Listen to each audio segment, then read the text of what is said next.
not slowing down. Select Plumbing and Utility handles all your plumbing needs, from faucets and water heaters to full renovations. And they can even help with your heating and cooling needs. They're also Lincoln's underground experts, repairing and replacing broken underground water and sewer lines since day one. Contact Select Plumbing and Utility today at 402-560-6197, assuring excellence in every situation, opportunity, and challenge. That's 402-560-6197.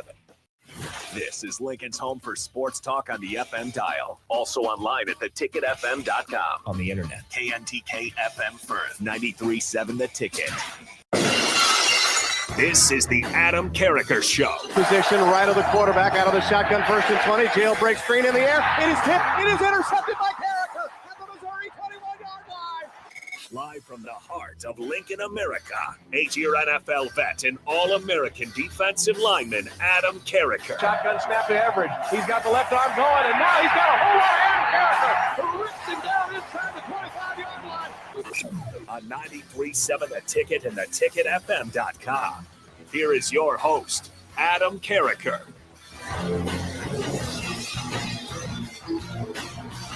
Yes, welcome into the Adam Carriker Show here on 93.7 The Ticket. I'm Jake Bakoven in with DP for just the first segment, as Adam is let us know, so he's not running late, but he's a few minutes behind for the start of the show. But once again, let me welcome in DP, sitting in with us as we kick off the show. DP, how's it going today?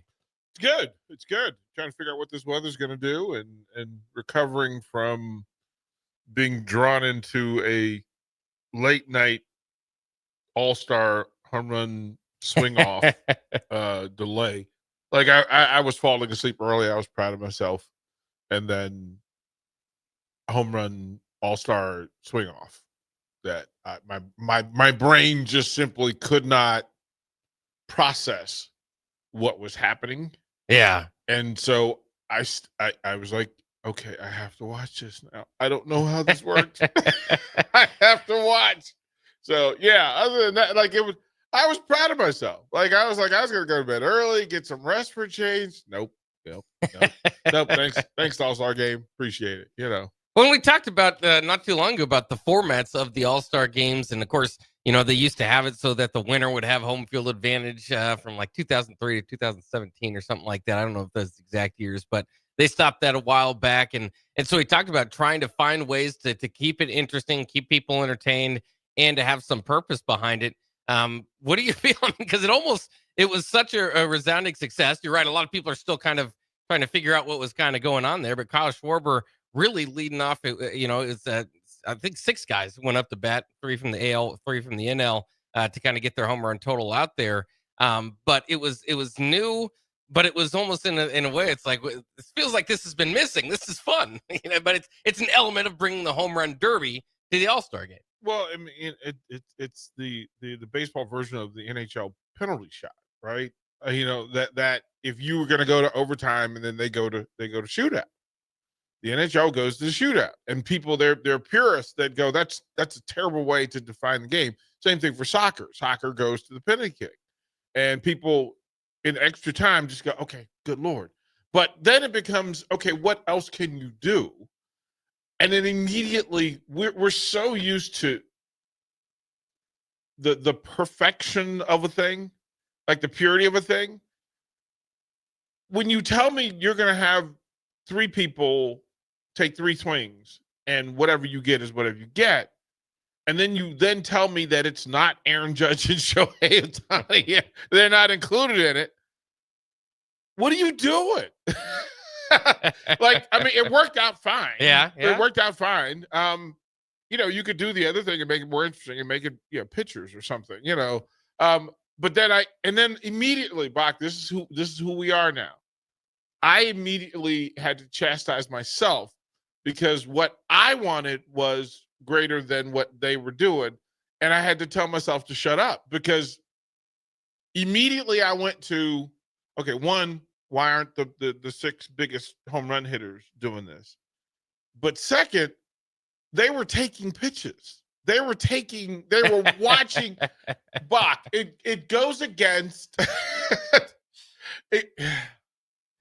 that's frustrating to me. is you're taking, and they were taking strikes.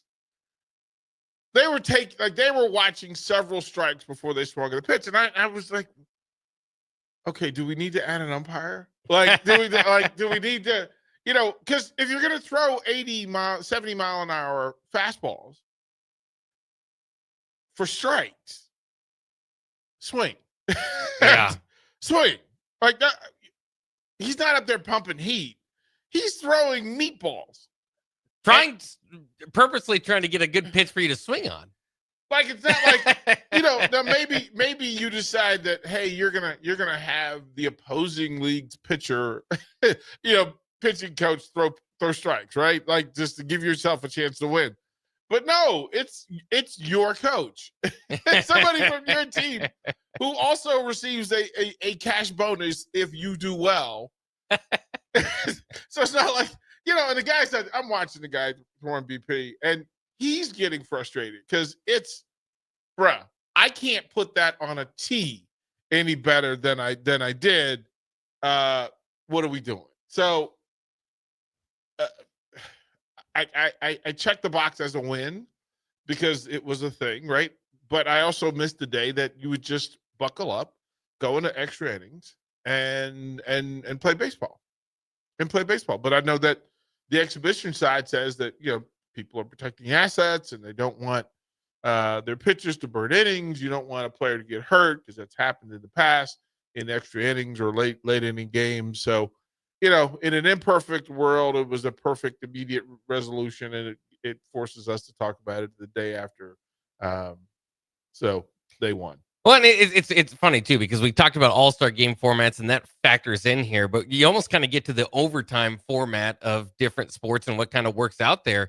And baseball and basketball have it pretty well, right? Where it's just extend the game. Basketball, obviously, you lower the, you're not going to play a whole full 20 minutes or whatever. So you just put some time on the clock and let them play it out. Baseball, same thing. Let's play some extra innings. Football's forever had the problem of like, well, we're not going to put 15 minutes back on the clock. So the NFL overtime, I'm pretty sure still is different in the regular season than the playoffs, because you can still tie in the regular season, which can be frustrating. There's nothing more frustrating than going and watching somebody tie, especially after playing for so long. You wouldn't want an NFL game decided by a field goal kickoff. But that's the problem, is how do you do it? And college football's had just as big of a problem trying to figure out the overtime. I loved the old college overtime. Was it fair to stats and scores and stuff? So they kind of switched it now. Right. But I don't know that's the kind of what would be the perfect way to do it. And some of it is just like, what they did land on for college football was eventually, if we do enough overtimes, screw it, just get the ball at the 2-yard line. Let's see who wins it, which I don't think is the worst idea. Well, but that's, if you're a finesse team, then you're being asked to excel at a thing that you're not good at, right? It's never. They're never two teams that have the best short yardage offense, right? It's never that simple. Yeah, it's going to favor somebody. So then you said, okay, well, we're going to bring out our field goal kickers, and whoever can make the longest field goal first, you could decide, right? You could coin toss, and Bach gets to, he's got a kicker that he thinks is good from 55. And I get to say, well, if Bach makes the 55, I can go longer, but if I make him go first and he misses, I can just kick an extra point. And it's a weird, no matter how you do it, right? But if you make the 55, I go to 56, and you have to make a decision. Well, can this guy make 56? Like, whatever his number is, I've got to make it as weird as we can possibly make it. I don't know. You could say short yardage, you have to throw the ball, right? 10-yard line, you have to throw the ball. But what if you're a team that runs the ball, right? Yeah.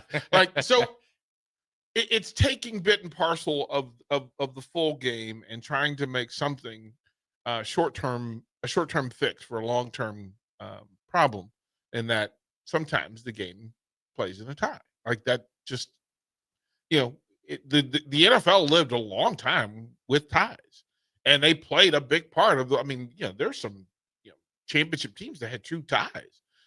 It's just how it worked. I don't know what the right answer is. Like, I don't know what the simplest. Last night was interesting because it was the first time we saw that version of it. and immediately I wanted to tweak it. Like I wanted to tweak it immediately and say, had you been in the room, I would have said, maybe juice it up. Maybe you allow the opposing coach to pick who gets to take the 3 swings. Right? That'd be good, yeah. Well, no, if I'm the National League, I want to go to the bottom 3 home run hitters and say, okay, you guys have to do it. Or maybe allow pitchers to get up and take the final 3 swings. I don't know what it was. I watched it because out of curiosity, but in my head, I just kept thinking that if a Super Bowl was decided by 2 field goal kickers making field goals, we would lose our minds. Like we would absolutely lose our minds to go, those aren't the best players. That's not the truest way the game should be decided. But that's just me. Well, yeah, welcome in Adam Carriker for the radio audience, the television audience. I see him walking in, but don't mind me. I'm just a little bit sweaty here. But hey, so Major League Baseball All-Star Game, is that what we're chatting about? What were your thoughts? I know you've already been talking about it. I got caught up in it. Like I was gonna go to bed. It was the first time in months I was gonna go to bed early. Right? This game was gonna check out. Okay, fine. Extra innings.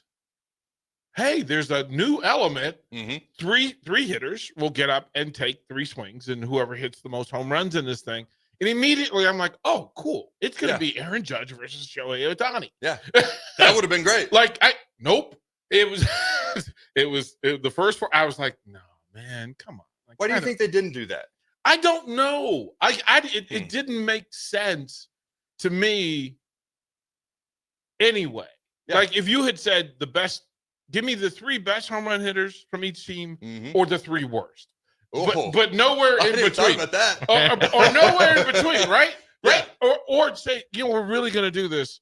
We're going to let pitchers who love swinging the bat. Oh, right. Okay. Let them have their moment, right? It could get ugly though, but it would also be epic. It would be epic. It would be epic to have any pitcher go yard in a meaningful moment. That's a credential that he's never that becomes its own commercial. That becomes its own branding. This is the whole, Maddox, Glavine, chicks dig the long ball, pitcher's moment. But no, you don't want, the fear factor. And then if you said to me, put an umpire back there, because if you're throwing 65, 70 mile an hour meatballs up there, Major League hitters should never be taking those pitches. We watched of the 5 guys that actually swung the bat. I would say there were at least 20 watched strikes at least. And I just in my head, swing the bat. You're a major league hitter, and there's you have a friend of yours lobbing you meatballs. Otherwise, do it simply and just put it on a tee. Let's go all the way back and put it on a tee. Put it on a tee and make them hit it off. Like if you can't hit a 70 mile an hour fastball, a straight no seam fastball, then let's go to the tee and make it as dumbed down as we can possibly make it. Is it harder to hit a home run off a tee though? Oh, 100%. I think so too. 100%. But this was my thing. I just kept thinking of the sports, and soccer has the shootout. The shootout. NHL has the shootout. Yep. And people don't like it, right? They don't like it.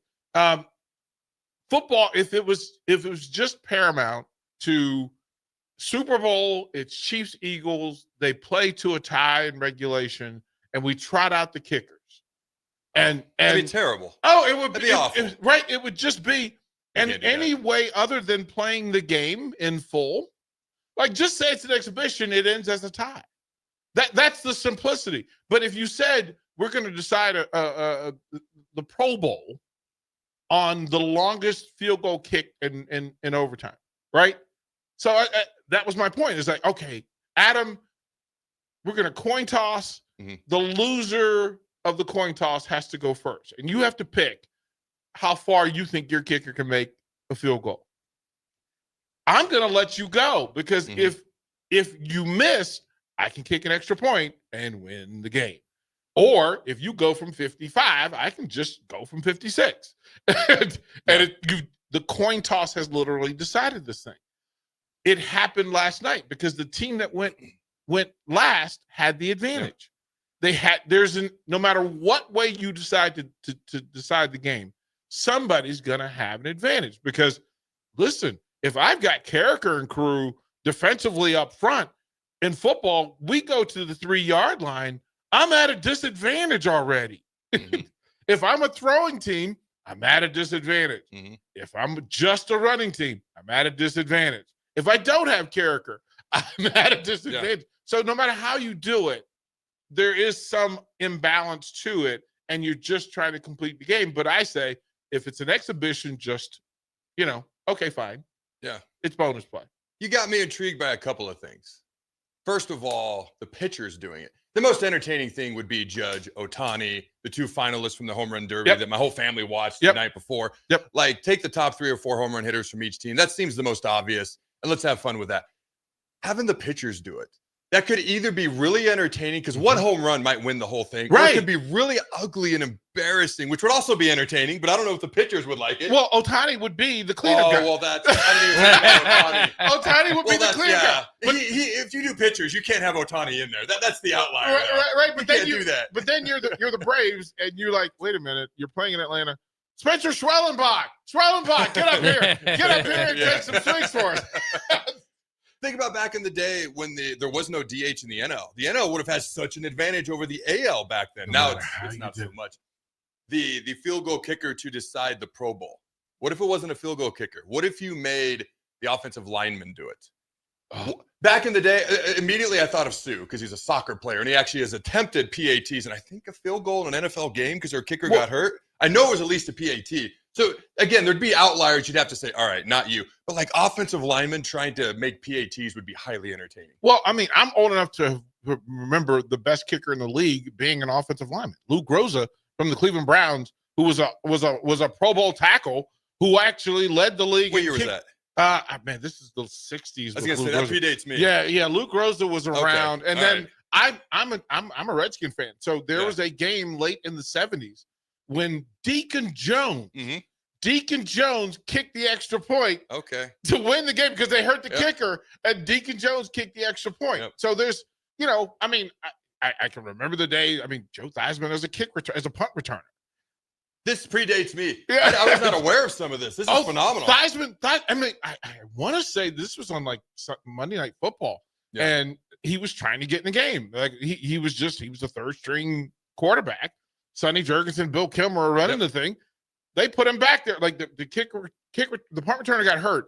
Theismann just ran out there before Georgia Allen could get him off. And he actually, I want to say he ran it for like 27 yards. That's awesome. So I love that. Guys, what percentage of a football team, pick up, whatever team you can think of, you think could make an extra point at college range? So 18 yards? What is it? Is it 20 yards? In college? In college, yeah. What percentage? Yeah. How many attempts do they get? Because I was thinking, just one. Just one? Yeah, because I was thinking Sue, when he did that, he actually missed and it cost him. They ended up losing by 1. Well, it's not really his fault. Yeah. I'm not going to blame Sue. He's just trying to help the team out. It cost him the Heisman. Well, no, that was in pro. But that was the cost. You just wonder, like, okay, they landed on Sue. What was the difference between Sue and maybe the next couple guys? Missed. And he missed. Was by far probably the best option. Yeah. Oh, less than 5% probably. With one shot? Yeah. And every team has a practice where the kickers and linemen get to play other positions, and they know it's the thing. Like every position player thinks he could punt. Like they I didn't. I did not. I was aware. Like to get out there and they all want to return. And there's a day where, suicide sprints at end of practice depend on whether the lineman can catch a punt or not. Yep. Right? Yep. So to go through, I mean, there are ways to do it to make it interesting. Mm-hmm. I just thought it's the one night where Major League Baseball has the entire audience. They have the entire sports world with their eyes on, and you build a star. You did a great thing for Kyle Schwarber. Mm-hmm. But if the next thing that you do with this is important now, because it actually, like, this was a thing that, they got in a room and they were like, okay, so what if we did something instead of extra innings? And they sat around and whatever they were in the moment. Well, now they've got to revisit that room, because if that's the right thing, if they got the result, cool. But can you tweak it and make it better? Because people have seen it now. They know what it's supposed to look like and feel like. And to me, it just, you can make it better. Ideally, you're never going to face it again anyway. Hopefully. Right? You're never going to face it again. But yeah, they faced it last night. And they won because I stayed up and watched the end of it. What did you think of when they had whoever won the All-Star game? That league, like if the AL won the All-Star game, that league had the home field advantage in the World Series. What did you think when they did that? Because they were trying to put more emphasis on the All-Star game, and I got the premise and the idea. And obviously they don't do it anymore. I just didn't think it was a very good idea. Well, it's a bunch of people who aren't going to have a season worth having an impact on the World Series, having an impact on the World Series. It's unfair anyway that, listen, the best record. Yeah. The best record. But what if you have the second best record and the number one seed from the other league doesn't win? Yeah. Sometimes it doesn't equate. Sometimes the schedules aren't equal. If you're playing in the NL East, it's not the same as playing in the National League Central. So there's always imbalance. Yeah. There always has been. Before they did it, the American League and National League didn't even play each other.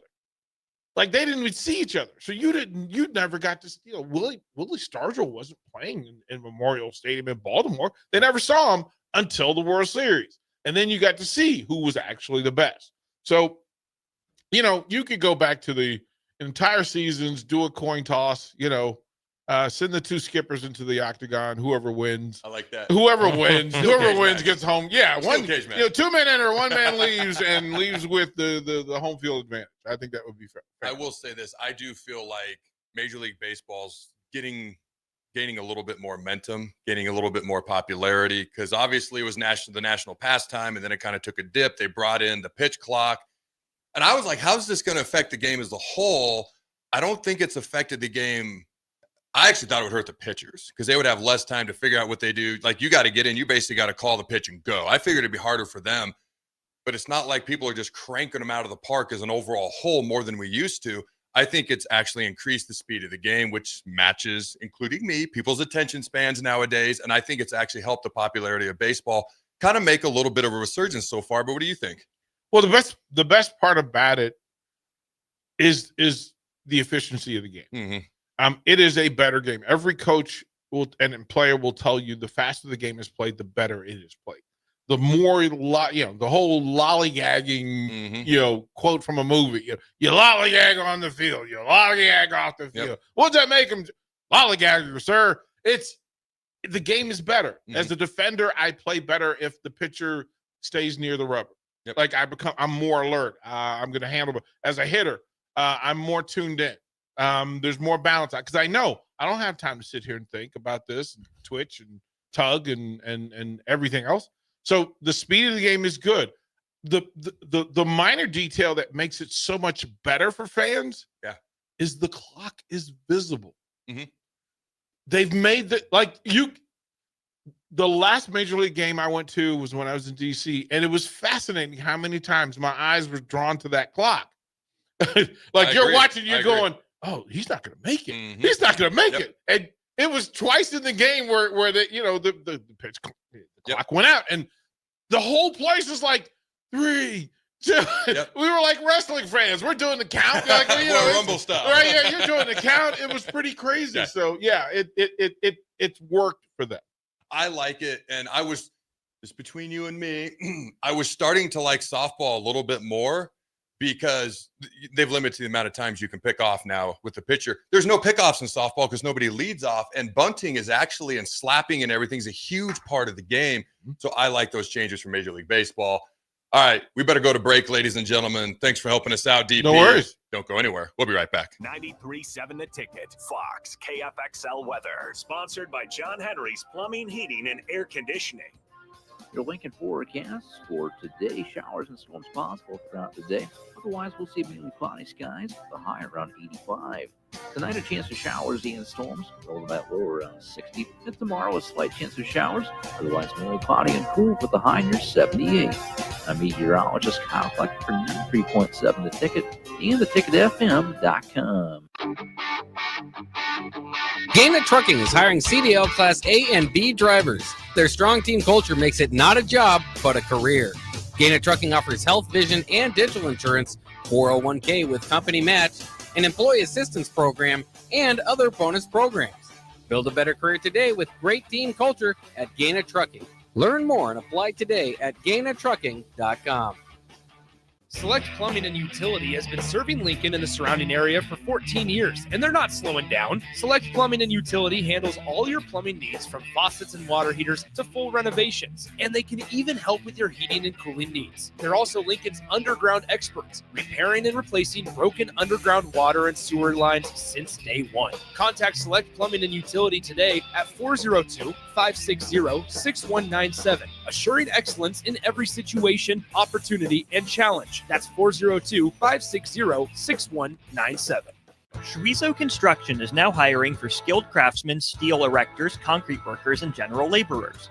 Schweizo Construction offers great benefits like premium wages, health and dental insurance, paid holidays and vacation, 401k with company match, life insurance, and disability insurance. They pride themselves on a legacy of 40 years built on integrity and trust. Joining their team means becoming part of a family that values hard work, dedication, and mutual respect. Apply today at schweizo.com. That's SCHWISOW.com. Advanced Medical Imaging is the largest radiology group in Nebraska, located in Lincoln at 7601 Pioneers Boulevard. At Advanced Medical Imaging, they utilize state-of-the-art technology and blend it together with their compassionate, skilled team to guide you through every step. Whether it's an MRI, CT scan, or X-ray, their precise diagnostics help your doctor deliver the best care plan for you. Choose clarity and comfort in your life by choosing Advanced Medical Imaging, located at 7601 Pioneers Boulevard and online at amimaging.com. Are you looking for an exciting new way to put your skills to work? Explore new career options in the fintech industry at Currency, a Sandhills global company. We offer full-time positions in financial sales, compliance, operations, and other fields. We also offer a 4.5-day work week, an attractive benefits package, and opportunities for advancement. Put your motivation to work and grow with us at Currency. Visit gocurrency.com/careers to learn more. Start your Sundays off right with Jeff and Nicole Essink on Fitness Fanatics. Jeff and Nicole discuss health and wellness, how to achieve fitness goals, and more through the life of gym owners and gym goers. It's Fitness Fanatics from 9 to 11 a.m. on Sundays on 93.7 The Ticket and theticketfm.com. Make bill paying a breeze with Text to Pay. LES texts you 1 week before your bill's due date. Just reply to the text to pay. It's that easy. Log into your account at les.com to sign up today. With UBT, you've got total control over your money. Like Doug, who runs his game day tailgate like a well-oiled machine. I got burgers, brats, chicken, dogs, plus all the fixins. And with the UBT Go app, I can track my food spending from anywhere. Pro move. They don't call me Grill Sergeant for nothing. No matter your goals, UBT helps you feel good about reaching them. Union Bank and Trust. Member FDIC.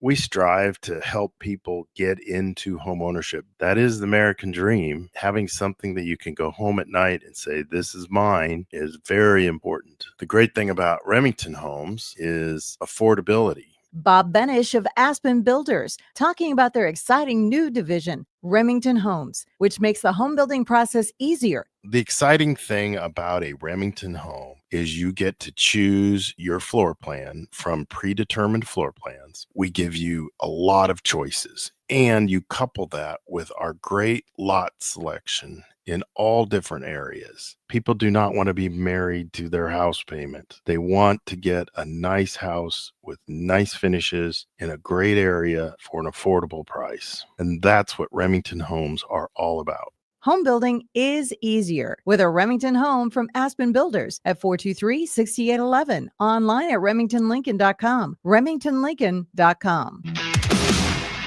This is the Adam Carriker Show. on 93.7 The Ticket and theticketfm.com.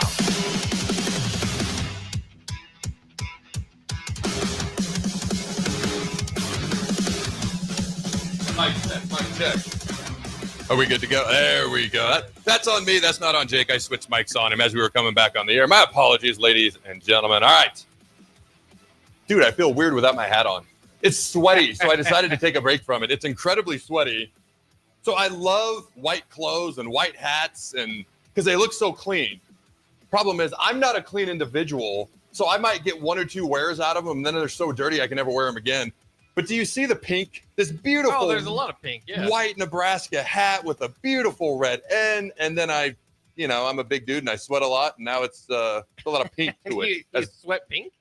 I don't sweat pink, Jake, but the red bleeds pink on a white hat. So anyways, my hair needed a minute to breathe here. But all right, welcome in, ladies and gentlemen. Appreciate DP filling in, doing a phenomenal job. Had a fun conversation with him about the Major League Baseball All-Star Game, how you can end a different ways of doing it, different ways of handling overtimes and exhibition games, whether it be the All-Star Game or the like. All right, Hour 1 of the Adam Carriker Show is sponsored by our good friends at Hamilton Telecommunications, bringing you the latest in quality technology and communication services since 1901. Proud to be partnered with these good folks. Learn more about their residential and business services at hamiltontel.com. That's hamiltontel.com. We will dispense with the typical show openings and entries, and we will dive right into it. So this is something we were going to talk about on Monday, but I didn't want to try to jam it into the last 4 minutes of the show. Honestly, we might spend the next 20 minutes on the show on this, and it's what can we learn from Matt Rule's third seasons at Temple and Baylor? And then at the top of the hour, so in Nebraska, there's a lot of hype and expectations around Dylan RAIOLA. Is that fair to say in Nebraska? Oh, absolutely. Nationally, would you say that's the same thing? To a lesser degree. Much lesser degree, to the point where I don't think there's a whole lot of expectations on him nationally at all. I don't think it's a bad thing whatsoever. I'm perfectly fine if people don't want to talk about Nebraska, don't want to put us in their preseason top 25, don't want to hype us up. I would prefer that because I'd prefer just to earn it and go do it. Okay, I'd prefer to be overlooked and then just earn it and go do it. Or not. I'd prefer if we do it, but do it or not. One or the other. All right, so at the top of the hour, why aren't there more expectations on Dylan RAIOLA nationally? Why isn't there more hype, so to speak? Hype. Hype's the word I'm going to go with, okay? Because this guy was the number one overall recruit in his recruiting class for a large portion of his high school career. Still finished, I believe, the number 2 quarterback in his recruiting class. DJ Lagway up at Florida, I think, finished number 1 just ahead of him, okay? A lot of people got a lot of expectations for DJ Lagway. If you watched him last year when he played really, really well, so I can see why. But I'm curious, and we're going to chat about this. We're going to discuss this, why there isn't a little bit more talk nationally. It may be a simple answer. It may not. All right. But before we do that, what can we learn from Matt Rule's third seasons at Baylor and Temple? So we're going to do a little bit of a dive here. Now, this is unequivocally the most important season that Matt Rule's had at Nebraska. It's the most important season because, well, it's the one happening next. And whatever happens next is always the most important thing. It's also the most important thing because it's year 3. Usually year 3 as a typical coach is when you want to see the biggest improvement. Year 3 to year 4 at the latest, especially in this era of the transfer portal. There aren't too many Kurt Signettis who are going to come in year 1, bing, bang, boom, you're 11-1 going to the college football playoff. Not too many times that's going to happen. But by year 3, like, it is pretty much your culture, your players, especially with the transfer portal, your recruits that are now playing. You've had time to develop guys for a couple, 3 off seasons at this point. So it's that third season. And then you look at Matt Rule specifically, it's that expected, talked about, aforementioned year 3 Matt Rule jump. So you look at this. At Temple and Baylor's, we know his programs, not great starts, okay? 2-10 at Temple in year 1, 1-11 at Baylor, year 1. Probably, even though Temple is one of the least prestigious historical programs in all of college football, don't mean that disrespectfully, just mean it in my opinion, okay? And he turned them around to where they played in 2 straight AAC conference championship games, 1-1, 2 10-win seasons by the time he was done. But my point is, Baylor, after Art Briles, was in about a roughest spot as you can possibly find, and that includes trying to take over Temple. They were 1-11 Matt Rule's first season at Baylor, and a lot of that was due to sanctions and everything else that had gone on. and the type of job, not the type of job, the type of situation in the job that Matt Rule took over and inherited when he took over the job for the Baylor Bears. All right. The 2015, going back to Temple Owls went 10-2 in the regular season before losing the AAC championship game. Then they went on to play in a bowl game and finished the season 10-4. Now, at Baylor, the improvement was even more drastic. All right. His 2019 Baylor Bears squad was 11-1 in the regular season. They played in the conference championship game. They actually played Oklahoma twice that year, played them tight twice that year, back when they were both in the Big 12. Played them down to the wire both times. Okay, Oklahoma ends up winning the Big 12 title game. And then Baylor played Georgia in the Sugar Bowl, which was his last game as Baylor's head coach. So the jump at Temple from year 1 to year 2 was 2-10 to 6-6, year 3, 10-4. You look at Baylor, year 1, 1-11, year 2, 7-6. Sound familiar there? 7-6, year 2, and then 11-3 at Baylor. So there's the natural tendency to expect something similar to to happen here at Nebraska. Matt Rule has stated it 4 billion times, not 4 billion times, but he stated it and hasn't hesitated to state it from the podium at press conferences.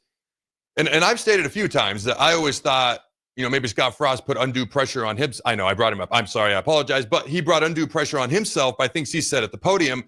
And I don't want to say Matt Rule's doing the same thing, but I'm just kind of like, just go do it. You don't have to talk about it. But there are some people who like to put pressure on themselves because they thrive better under pressure. And I almost get the impression, I don't know for a fact, but I almost get the impression it's Matt Rule.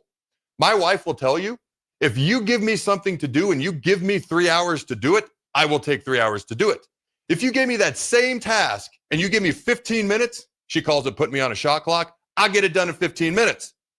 Now, does that mean I'm a rock star under pressure? Or maybe I just like to procrastinate? I don't know what that means. But for me, some people thrive under pressure, or in my case, we'll just call it a shot clock, gets me to move a little bit quicker. And so maybe that's how Matt Rule is looking at this. All right. Before we go a little bit further, you got any thoughts on anything I've spoke about so far before we move on in this conversation there, Jake? No, it's just I mean, I think especially that end part that you were talking about putting the expectation there, it does at least exude confidence, right? And so I get what you're saying. I mean, I wouldn't necessarily highlight it, but I've said it all the way along, is that Nebraska hired Matt Rule for 2025. 2023, 2024. I mean, it would tell you on his resume when you're hiring him. And that was, part of the thing was like, it was an exciting hire, but it was also, this is a program builder. This is not a flash in the pan, 1 year going to turn this thing around type of guy. So this is the expectation, I think, whether he highlights it or not. Now, to your point, doing so might put a little bit more weight on it, might make us freak out a little bit more if you lose early in the season. But I think it is what it is, one way or the other. This was the year that his resume says Nebraska's supposed to take off. I've got like 15 things running through my head right now. I'm going to stay on task and come back to them. No, I'm going to dive into them or I'll forget. So I've got my notes here that I'm looking at on the computer screen, but a couple of things. And I've talked about, yes, we improved from 4-8 the year before he got here to 5-7. So there was a slight improvement. There also wasn't the drastic 1-11, 2-10. So the year one that he had at Temple and Baylor, we were 5-7, which was better than the year before he got here, which was 4-8. So it was a little bit of improvement, but there wasn't quite the year 2 jump either when you talk about going from 1-11, 2-10 to 6-6 and 7-6 at Baylor and Temple. There wasn't quite the improvement there either when you talk about just year 1 to year 2 jump. But you look at year 2 to year 3, if we could get to 8 wins, 9 wins, which I think people would really love, and I would consider 9 wins to be a jump. That'd work for me. Not everything is the exact same as when he was there. We all know that, but just to point a few of the things out. The Big Ten is a much, much better conference. With all due respect to the Big 12 at the time and the AAC at the time, the Big Ten is a much better conference even now than it was when he was coaching in those conferences then, with the addition of USC, UCLA, Oregon, and Washington. So it's a tougher conference. The leaps haven't been quite as much. It's a completely different era of college football. Typically what he would do is he would play a lot of the younger guys, take the lumps early on, emphasize culture, emphasize development, and then by year 3, they would really see the improvements there with the transfer portal and everything else. We've seen him switch how he approaches multiple things. He now puts much more emphasis on the transfer portal. He now doesn't recruit Nebraska kids first, so to speak. There's not quite the emphasis there that there was. Like, he doesn't care geographically where you are. And so he's changed how he's doing a few different things. Obviously, there's been a lot of changes on the coaching staff as well. With college football being so different than it was when he was at Baylor and Temple, and I like to say, it may be apples and oranges, but it's all still fruit. I'm going to reverse that. It may all still be fruit, but this is apples and oranges, okay, when we're talking about Nebraska versus Temple. Baylor, just thinking about all that, some of the things that are different, because he would basically have the same approach, year 1, year 2, year 3. He's changed his approach, and to be clear, appropriately so. He had the self-awareness as a coach to say, need to adjust this, need to improve this. Not every coach has that, so I'm glad Matt Rule has that. But do you think that affects year 3 and that aforementioned expected year 3 jump? Should we have the same expectation for a jump going into year 3 or not, Jake? Does that all make sense to you? And what do you think about that? Well, it's just as you were saying, too, like the difference is, it's interesting because I was looking at the schedule in year 3 for Baylor for him, and it's actually pretty comparable to the schedule for Nebraska now. You have the Penn State at the end. They had Oklahoma. That's a top 10 team you're going to have to play. Then you have, at that time, he had Texas on the schedule. Okay, that's somewhat similar to where Michigan's kind of standing. If you remember Texas those years ago, not quite. They finished 8-5 or whatever it was.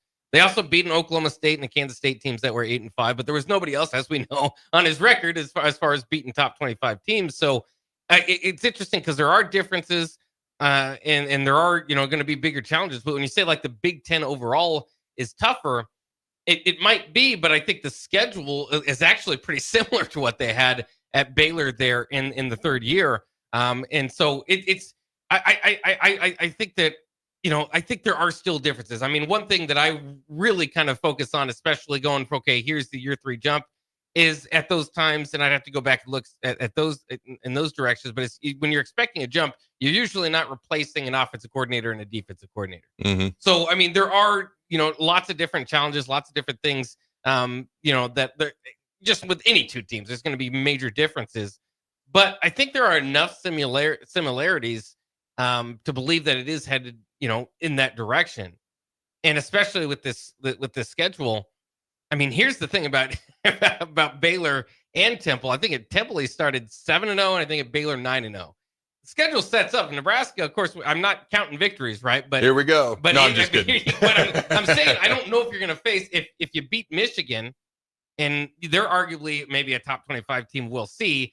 Great defense, a new offensive coordinator, a lot to kind of figure out there. Their offense was terrible last year, so it's not an insurmountable thought that they could beat Michigan. Of course, I'm taking for granted already that you beat Cincinnati, but the point is, if you can kind of prove yourself against Cincinnati and Michigan, then I mean, it kind of opens up that you would be favored at least in the games down the line. Now, would you win those? That's been a different thing for Nebraska in the past, is whether you're favored in winning those games. But I think there are enough similarities, like I was saying, that can make you start to believe. I hate that we keep bringing up the schedule. I do, but you make a good point, because there are so many similar, because we did it last year and look what happened there. And again, made a bowl game, beat Wisconsin, got the winning record, won the bowl game. I don't want to say like last year was a step in the right direction. I want to be clear about that. That's all we heard in the offseason. I got so tired of it. I didn't want to do that again this year. I mentioned the other day, though, only 4 true road games the entire year. Only 1 road game. I'm not counting Arrowhead. That's going to be a pseudo home game for us until October 11th. And I see it giving me the break signal. We're going to come back, and this is something we're going to dive into a little bit more, and also more in depth when it comes to questions. What are some of the questions about this team as far as the year 3 jump? And what are some of the answers we think we may have to those questions as we head into Matt Rule's year 3 and a potential year 3 jump? Don't go anywhere. We'll be right back. Shwezo Construction is now hiring for skilled craftsmen, steel erectors, concrete workers, and general laborers. Shwezo Construction offers great benefits like premium wages, health and dental insurance, paid holidays and vacation, 401k with company match, life insurance, and disability insurance. They pride themselves on a legacy of 40 years built on integrity and trust. Joining their team means becoming part of a family that values hard work, dedication, and mutual respect. Apply today at shwezo.com. That's SCHWISOW.com. Don't miss the 8th Annual Wing Fest on Saturday, July 26th at Haymarket Park from 5 till 8 p.m. Local restaurants will be serving wings from 5 to 7 p.m. with live music going until 8. Ice cream and beverages will also be available for purchase, and all the proceeds from the event will go to benefit students in the local community. Get your tickets today at wingfestlincoln.com and make sure you attend the 8th Annual Wing Fest at Haymarket Park on July 26th.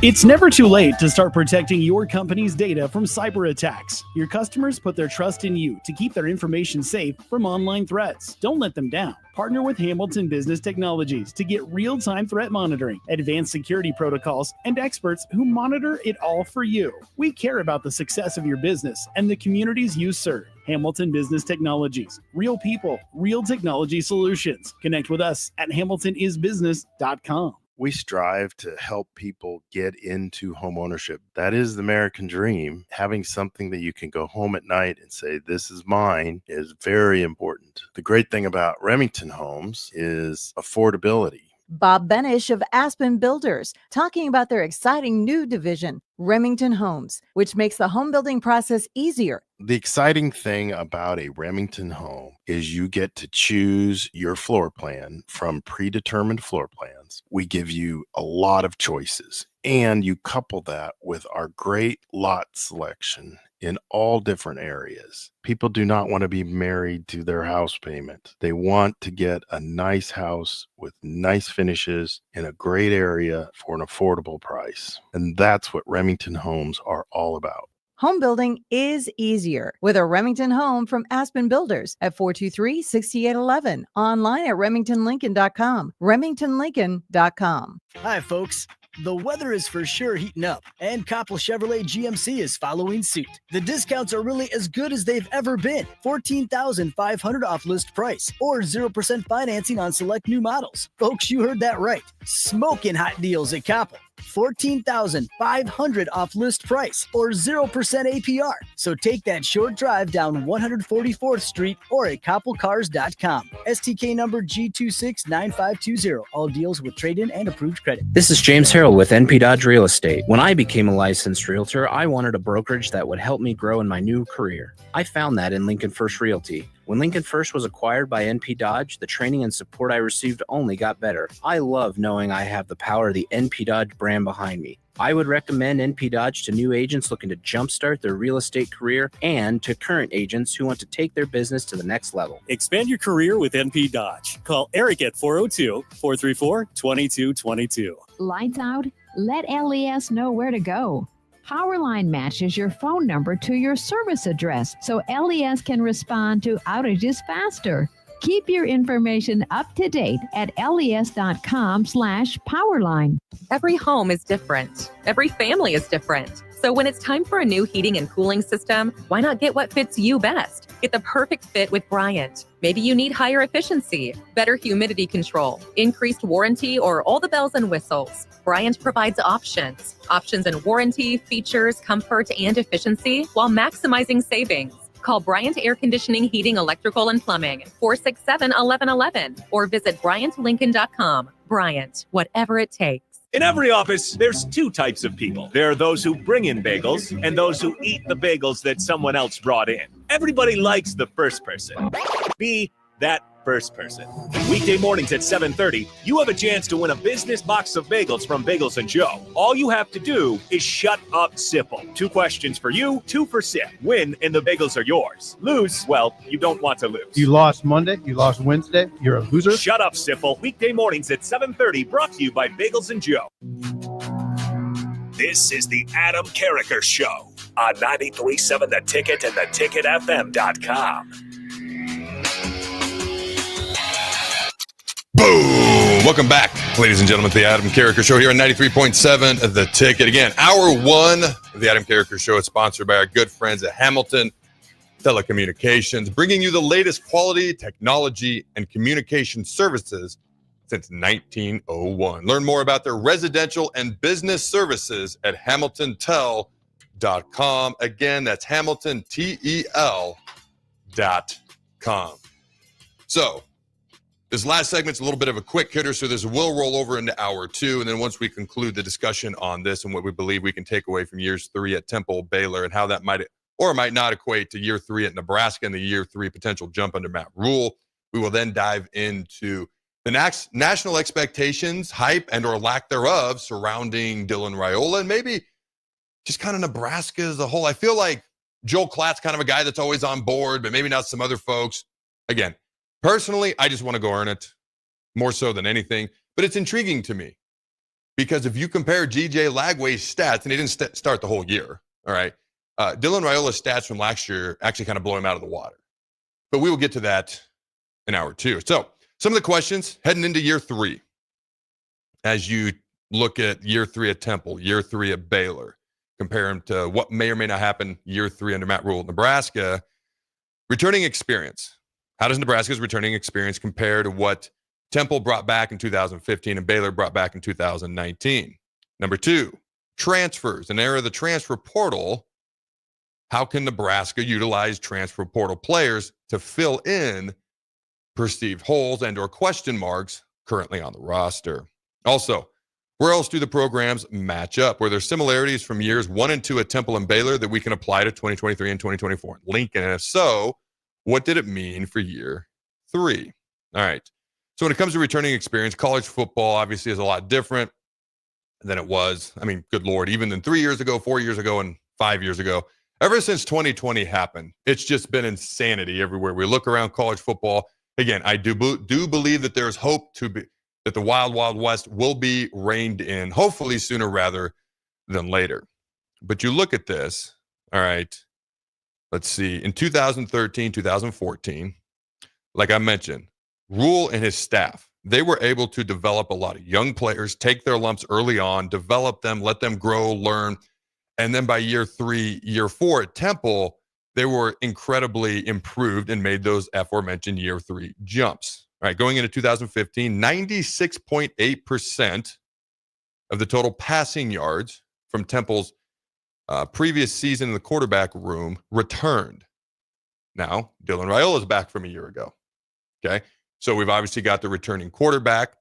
As far as rushing yards, nearly 80% of all the offensive line starters returned. As far as guys who were there for the amount of rushing yards that were produced the previous season, amount of offensive line starters that returned. And on defense, there was a lot of people coming back. The defensive line returned almost 90%, just under 90%. The defensive backs just over 85% of their experience returned. The linebackers was 97% of their experience returned. Okay, across the offense and defense, there weren't a whole lot of question marks.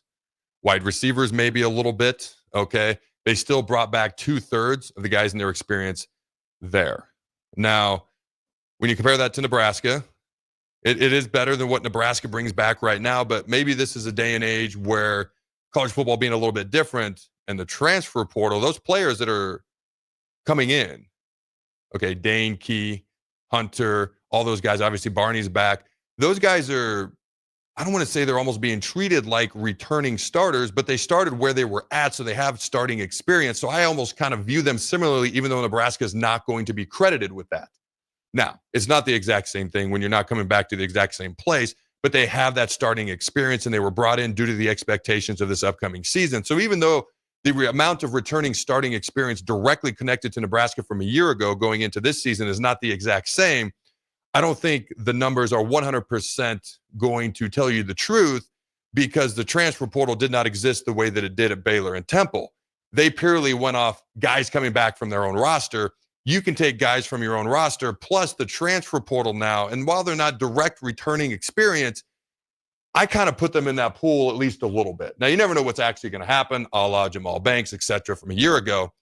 But these numbers aren't 100% accurate. All right. Let's see. Nebraska brings back in all but 2 categories, passing yards, where the Huskers bring back 100% of their quarterbacks' passing yards, and defensive backs, where 88% of the DB tackles returned from a year ago. There are more question marks when you go to as far as returning experience and other position groups on the offense and the defense. Do we got to hit the break, Jake? Yeah. Okay. Soon, yeah.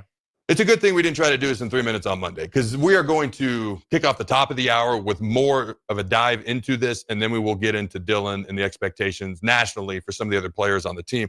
Does what I'm saying here make sense so far anyways? Yeah, it does. Yeah, I'm keeping up. It's kind of interesting. I did want to point this out as you talk about returning starters, though, too, because I've been doing these Big Ten previews. Everybody has like 4 starters on each side of the ball. College football, the returning starters number is less important than it was in the past because there's a lot of returning starts from elsewhere, as we know in the transfer portal era. Perfectly stated. All right, ladies and gentlemen, don't go anywhere. Hour 2 of the Adam Carriker Show when we come back.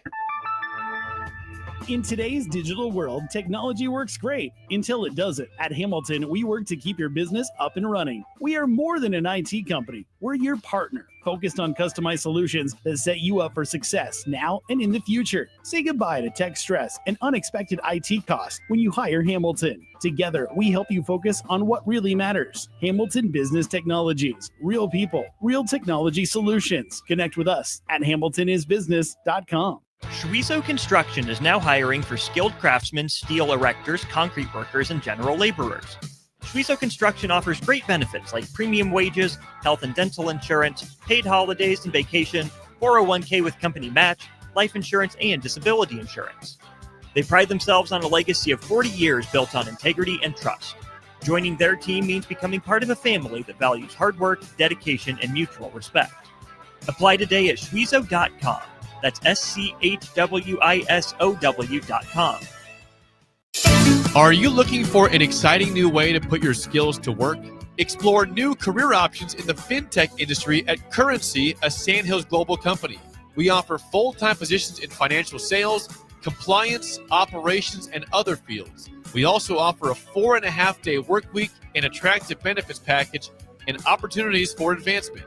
Put your motivation to work and grow with us at Currency. Visit gocurrency.com/careers to learn more. With UBT, you've got total control over your money. Like Doug, who runs his game day tailgate like a well-oiled machine. I got burgers, brats, chicken, dogs, plus all the fixins.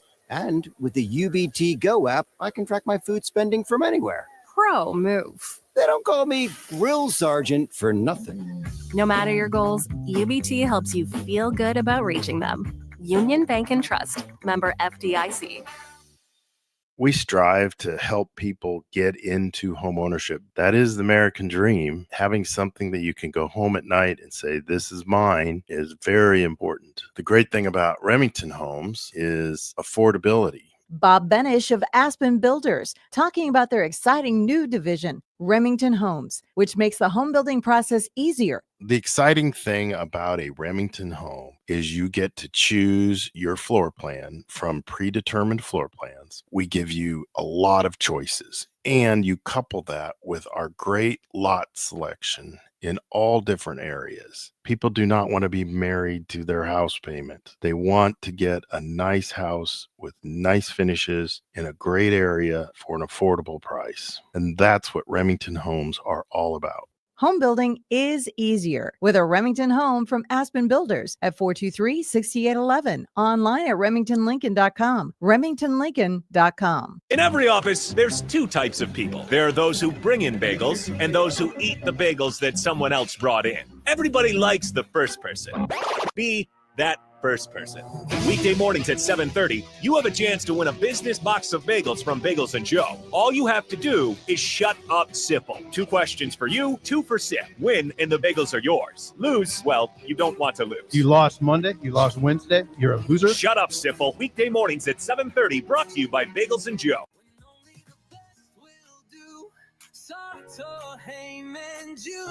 Rick Heyman here from Starter Heyman Jewelers. I want to personally thank our great customers for voting us once again the best of Lincoln. At the same time, we're celebrating our 120th year in business in the great state of Nebraska. Visit us at South Point, Grand Island, and the Outlet in downtown Lincoln. Visit us today at StarterHeyman.com. Starter Heyman Jewelers.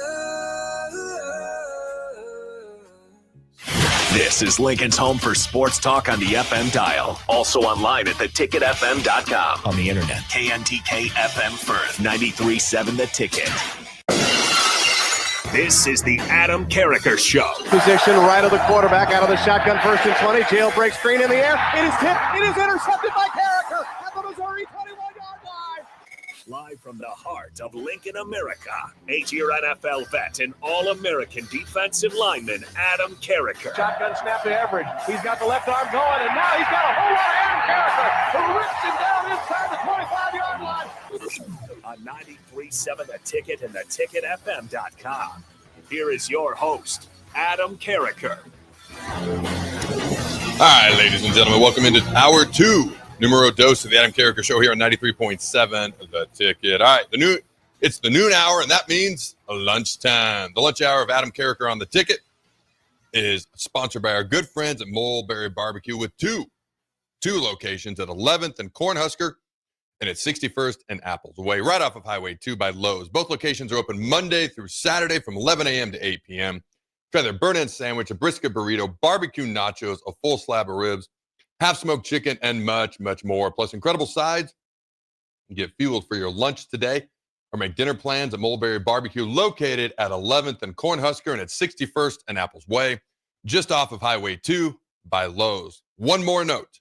We'll be having one monthly remote at Mulberry Barbecue's South location, and our first one will be Friday, July 25th from 11 a.m. to 1 p.m. You better believe I will be eating a lot of barbecue on that particular day.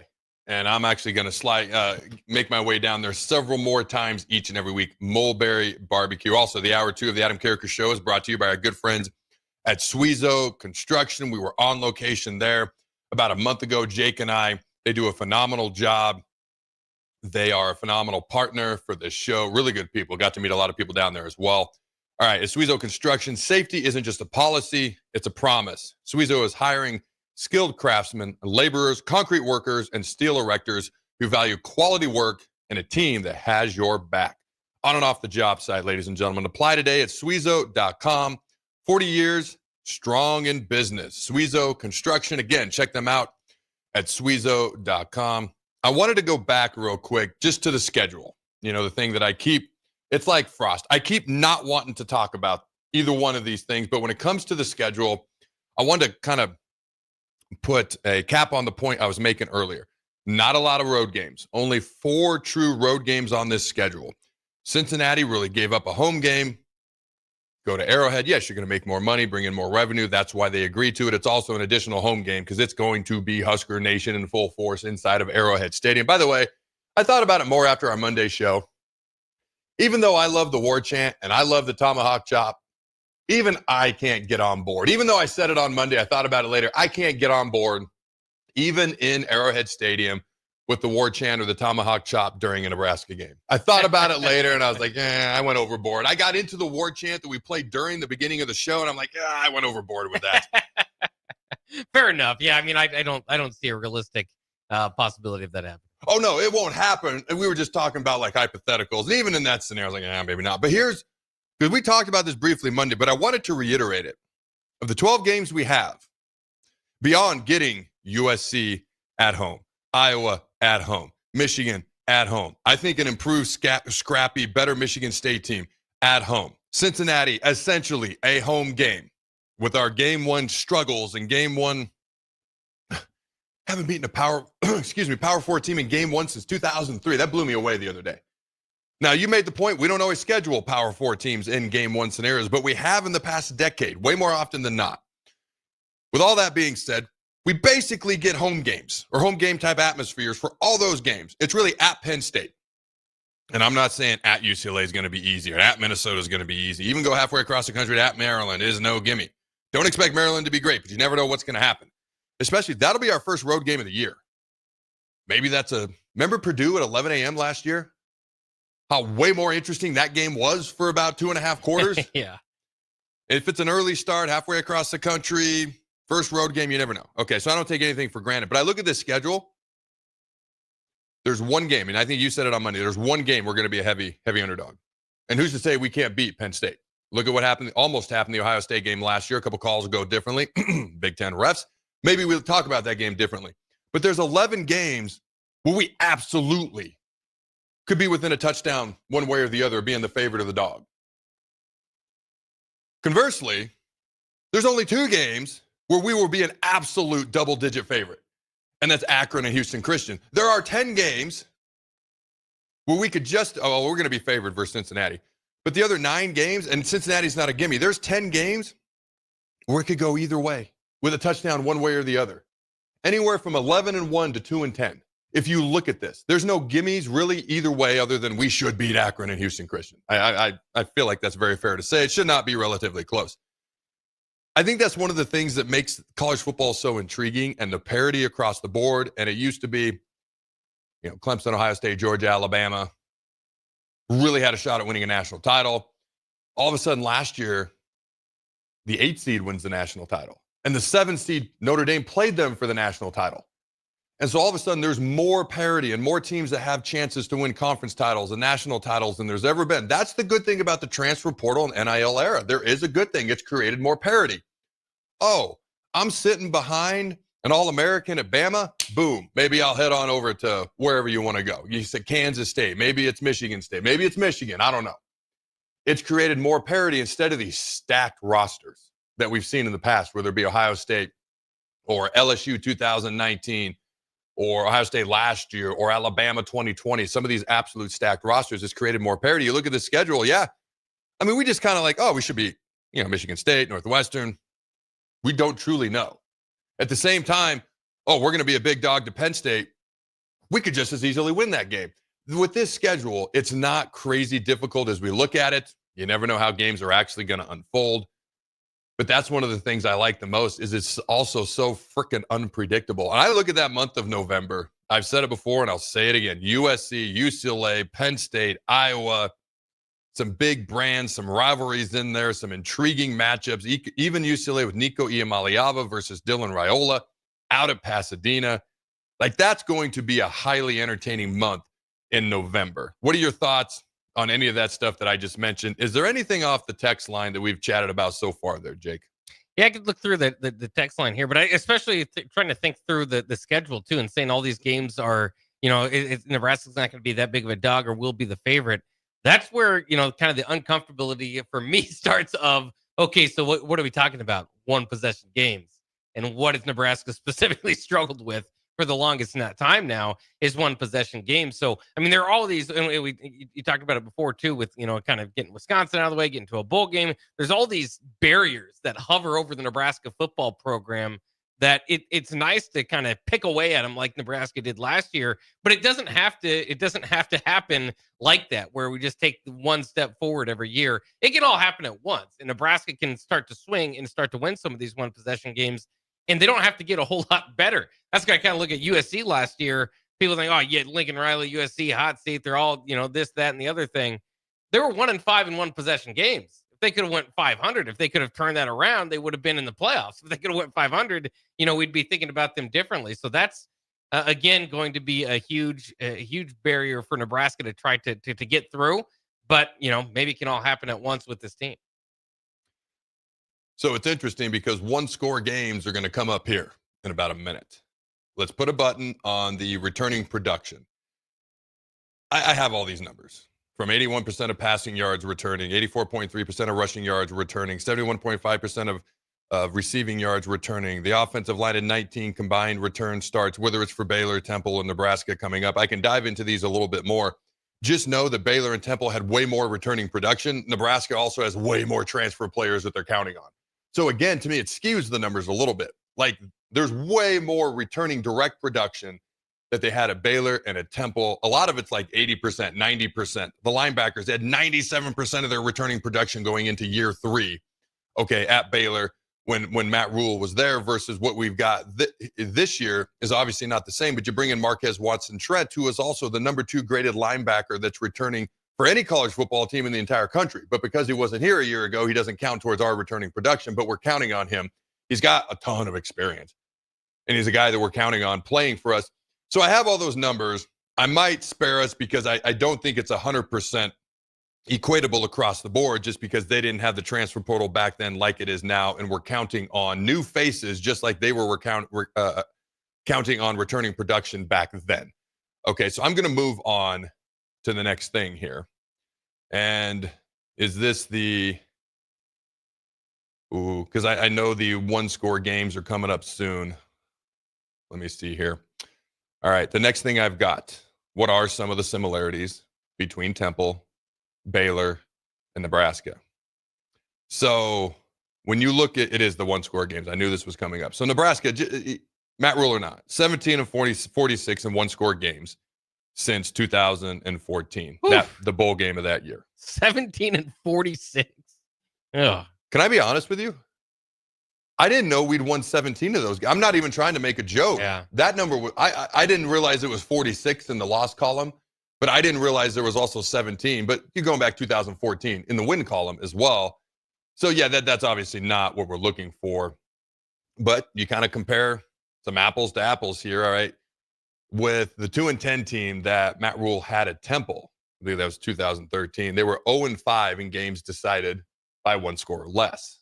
This has been something that predates Matt Rule here at Nebraska. It's also something that predates with Matt Rule prior to Nebraska when you look at his teams at Temple and Baylor. All right. Oh, let's see. In the first 11 games of 2013, they were 0-3 in one-score games. They did get a 10-3 win over Tulane in the final game of the regular season. They didn't end up going to a bowl game that year, but they were 6-6. They were 500 in year two. All right, 2017 with the Baylor Bears, they finished 1-11 overall and went 0-4 in games decided by 8 points or less. So again, one-score games, not phenomenal, whether it's Baylor, Temple, etc. All right, the 2018 Baylor Bears finished 3-2 in one-score games. All right, along the way, Baylor was 6-6 in the regular season, won their bowl game, finished 7-6. So kind of similar to Nebraska's year two this season ago as well. So through 2 years, Temple was 1-8 in one-score games. Baylor was 3-6. All right. I believe Nebraska was 2-5 a year ago in one-score games. Year three, Temple was 2-1, and Baylor was 5-2 in those same one-score games. So you could say, oh, there's struggles in one-score games, or you could say it's young players, they're developing, they're growing, they're getting better. Bam, all of a sudden year three rolls around. They've got that experience, they have developed, and now between Baylor and Temple, year three one-score game records, Matt Rule was 7-3 versus some of the other records in one-score games that I mentioned the first 2 years. So is that one-score game struggles? Well, yeah, you can't just dismiss it. I also think it's the struggles of building a program as well. I've said before, yes, we can bring up the record versus ranked teams as well, whether it's Nebraska in the past decade or whether it's Matt Rule. I'm curious, since the day he got hired, I have been consistent. Is Matt Rule a good football coach? Will he be a good football coach at Nebraska? Yes, I believe so. I mean, nobody can say definitively for sure, but I am as definitive as I can be without saying I'm 100% sure. I believe he's the guy to get us back to 8-9 wins. I don't know beyond that because he's never stayed anywhere long enough to see what he can do once he builds a program up. Once he builds a program up, you could argue he always got a promotion. He went from Temple, got promoted to Baylor, got promoted to the Panthers, etc. So he gets us to 8, 9, 10 wins. He's told me consistently he doesn't want to go anywhere else. It'll be the first opportunity and chance we have to see what Matt Rule can do if and when he builds Nebraska into an 8-9 consistent and or 10-win team. Then what does his record versus ranked teams look like? Then what does his overall record look like? Right now, he has a losing record at Nebraska overall and in the Big Ten. What does it look like, though, once he's got a program built up? What's the one-score game record look like? All of a sudden, his record in one-score games in year three at Temple and Baylor, 7-3, is dramatically different than 1-2. So I like numbers because they're irrefutable. They aren't based on people's opinions, egos, emotions. You've also got to know context, and you've got to see the full picture, and you got to understand everything that goes in behind them because, yeah, the win-loss record in one-score games as an overall whole isn't great for Matt Rule or his record versus ranked teams. Now, he's got to get Nebraska to winning 8, 9, 10 games. Then stay, and then let's see what happens because that's when we learn whether Matt Rule's a good football coach or a great football coach. Because right now, we haven't had a chance to learn beyond the good football coach part. Does that make sense to you, Jake? Oh, yeah, absolutely. I mean, I think that was, I think everybody's waiting to see of that for Matt Rule when he has that program built up because, yeah, the records aren't great against the top 25 opponents, but like you said, that's fighting from underneath. You look at, and we did this on with Terrell the other day, where he's kind of rattling off all these coaches and their records against top 25 opponents. Well, of course, Ryan Day is pretty good at it. I mean, he's got Ohio State, right? Yep. And then you kind of go through some of the other names that that are kind of fighting up, and that's what Matt Rule is doing. Is generally you're not favored in these top 25 games. We don't really get that stat with the top 25, and by the end, like you said, they didn't quite get across the line against Oklahoma at Baylor, which was as close to anything as you could say as having a program built up that we've seen under Matt Rule, but they were right there with them. So, I can't wait to see what it looks like. Like you said, when it's built up, hopefully this is the year they can take that jump, and we can kind of get an opportunity, because it's not just Nebraska fans that are wondering. Everybody's wondering about Matt Rule across the nation of what the ceiling is for him. We know there's potential. What's the ceiling? I think you do make a good point, because I think Nebraska is intriguing to people across the country. I pointed this out before. The instant we beat Colorado, when it was 28-10 at the end of the game, all of a sudden there was a bunch of national attention on Nebraska. And then the Indiana game happens and it all disappears. People can poke fun at Nebraska all they want. And they can say, you're living in the past, you're living in this. The instant Nebraska looked like they were going to be decent a year ago, everybody hopped on. People want blue bloods to be good. To my surprise, most national people still consider Nebraska to be a blue blood. I do. I just didn't know if national people would. And they do. When they list the 8 blue bloods, Nebraska's in there. I've never seen a list without them yet. Okay.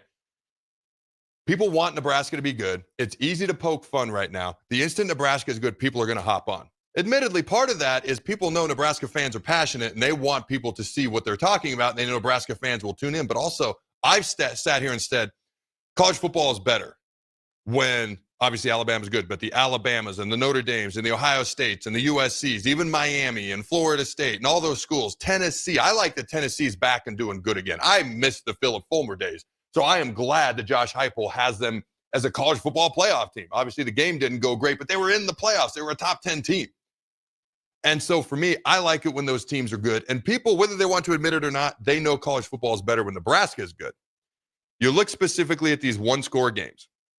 All right, we'll look at Temple. Year 1, Matt Rule's 0-5. Year 2, 1-3. Year 3, 2-1. An overall record of one-score games, 3-9.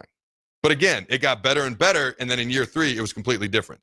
Baylor, year 1, 0-4. Year 2, 3-2. Year 3, 5-2. 8-12 overall, 8-12 overall, but the last 2 years, he actually had a winning record overall, 7-6 and 11-1 in the regular season in his last year. Also, 3-2 and 5-2 in one-score games in those same respective seasons. Now, Nebraska so far, 1-5 in one-score games year 1, 2-5 in year 2. So I guess you can say technically better year 3. We're 3-10 in one-score games under Matt Rule so far the first 2 years. But what happens in year 3? Let me ask you this question. Well, 2 questions. Is there anything off the text line? Number 2, does Nebraska have a winning record in one-score games this season, Jake? Well, I think this is interesting. We can go through the text line in a second. I think it's also, I think that man, that's a big question. But I know. Not all the other, because we're talking too. We've talked so much about these one-score games and the favorites. Nebraska, Matt Rule fighting up, not always being the favorites. The 2 wins they did get last year that were one-possession games were Rutgers and Boston College. And you could argue neither of them should have been one-possession games. Mm-hmm. Nebraska should have won by more. So sometimes it's not even, those numbers that you do get are kind of working on your behalf or somewhat of disappointing weeks to begin. I don't want to say disappointing. Misleading? But yeah. So it's just kind of interesting the way we look at that. It's tough to say. I mean, with the last 10 years, or what do you say, since 2014, it's been longer than that, of these one-score, it's hard to predict Nebraska winning or having a winning record in one-possession games. I'll do it because I'm drinking the Kool-Aid and feel like this is the year that they have a lot of potential. I'm starting to buy more into it, but I've been burnt before, so we'll say that. I wouldn't bet the house on it. But we do have some response off the text line. His Cubster says, so what I'm hearing is we're going to get at least 10 one-score games this year. So he's thinking about that. Gus Mohawk says there are 3 former head coaches on the staff. That's something Rule didn't have at Baylor or Temple. I think Eckler, special teams, is the cherry on top. This team can be dangerous, especially if Dylan lives up to the hype. And Bill and Bennett throws in, I don't want to hear Red Kingdom song either at Arrowhead, but I think they're probably going to do that, Bill. I'm sorry. And IQ Cure says, if Compton finds a way to bang the drums, then start the war chant. But it's Travis Kelce's house, so I don't see that helping. What if Adam Carriker starts banging the drums? Whoa, Hey, can we get into it then? Yeah. So you and I talked about the coordinators during the break. It helps a lot that we have Dana Holgerson and Mike Eckler. I'm not throwing any shade on John Butler. I just don't know as much about him as the coordinator. His 1 year of experience at Penn State as a D coordinator. His resume speaks for itself. I can't wait to see what happens with the defense this fall. You talked about Rutgers and Boston College. You know what I immediately thought of when you pointed those out as one-score games that shouldn't have been one-score games? 2 blocked punts versus Rutgers, 2 blocked kicks versus Boston College. You take those 4 blocked punts and kicks away, those aren't one-score games. That's the Mike Eckler effect. That's the Mike Eckler difference. I feel a lot better about one-score games, with all due respect to Matt Rule, because of Mike Eckler, because of Dana Holgerson, and frankly, because our defense has been the most steady side of the ball we've had for the past 2 years. I'm not declaring us unbeatable in one-score games all of a sudden, to be clear. I'm just saying I feel a lot better. 17-46 since the 2014 Holiday Bowl versus USC.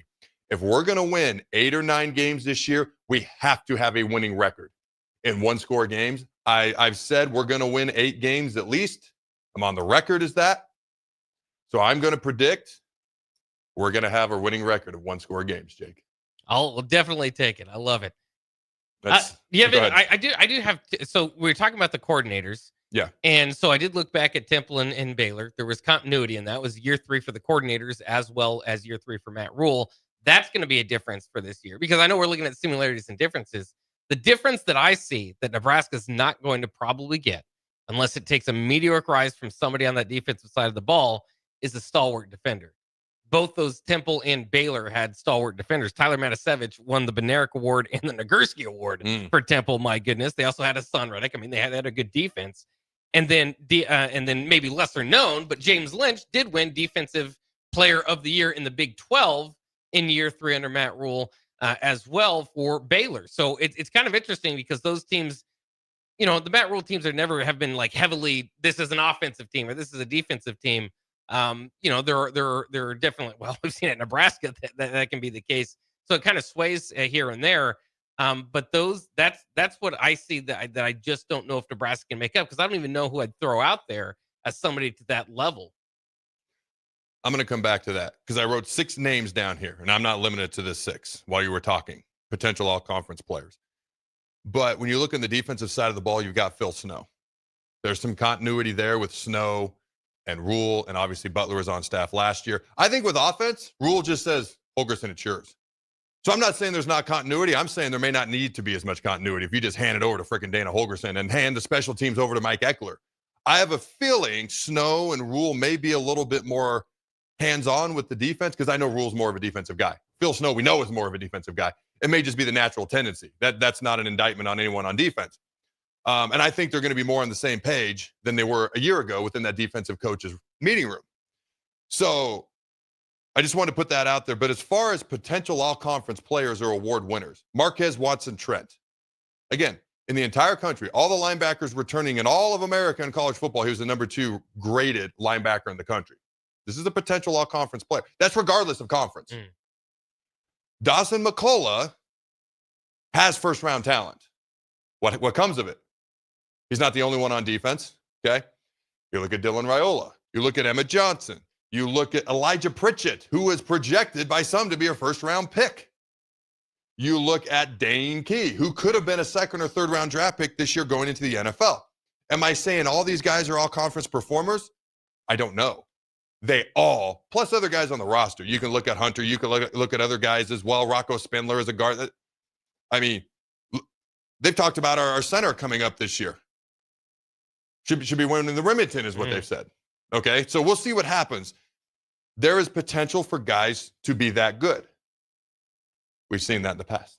What does happen? What does actually happen? So my final thought on what we can learn from year 2 to year 3 from Baylor, Temple, and what we might be able to project here at Nebraska is there is a lot of similarities.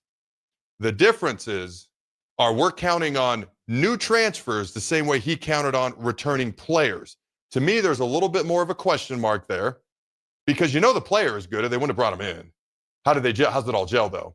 And we're counting on, I don't want to say like star-studded coordinators, but it's like a star-studded coordinator room.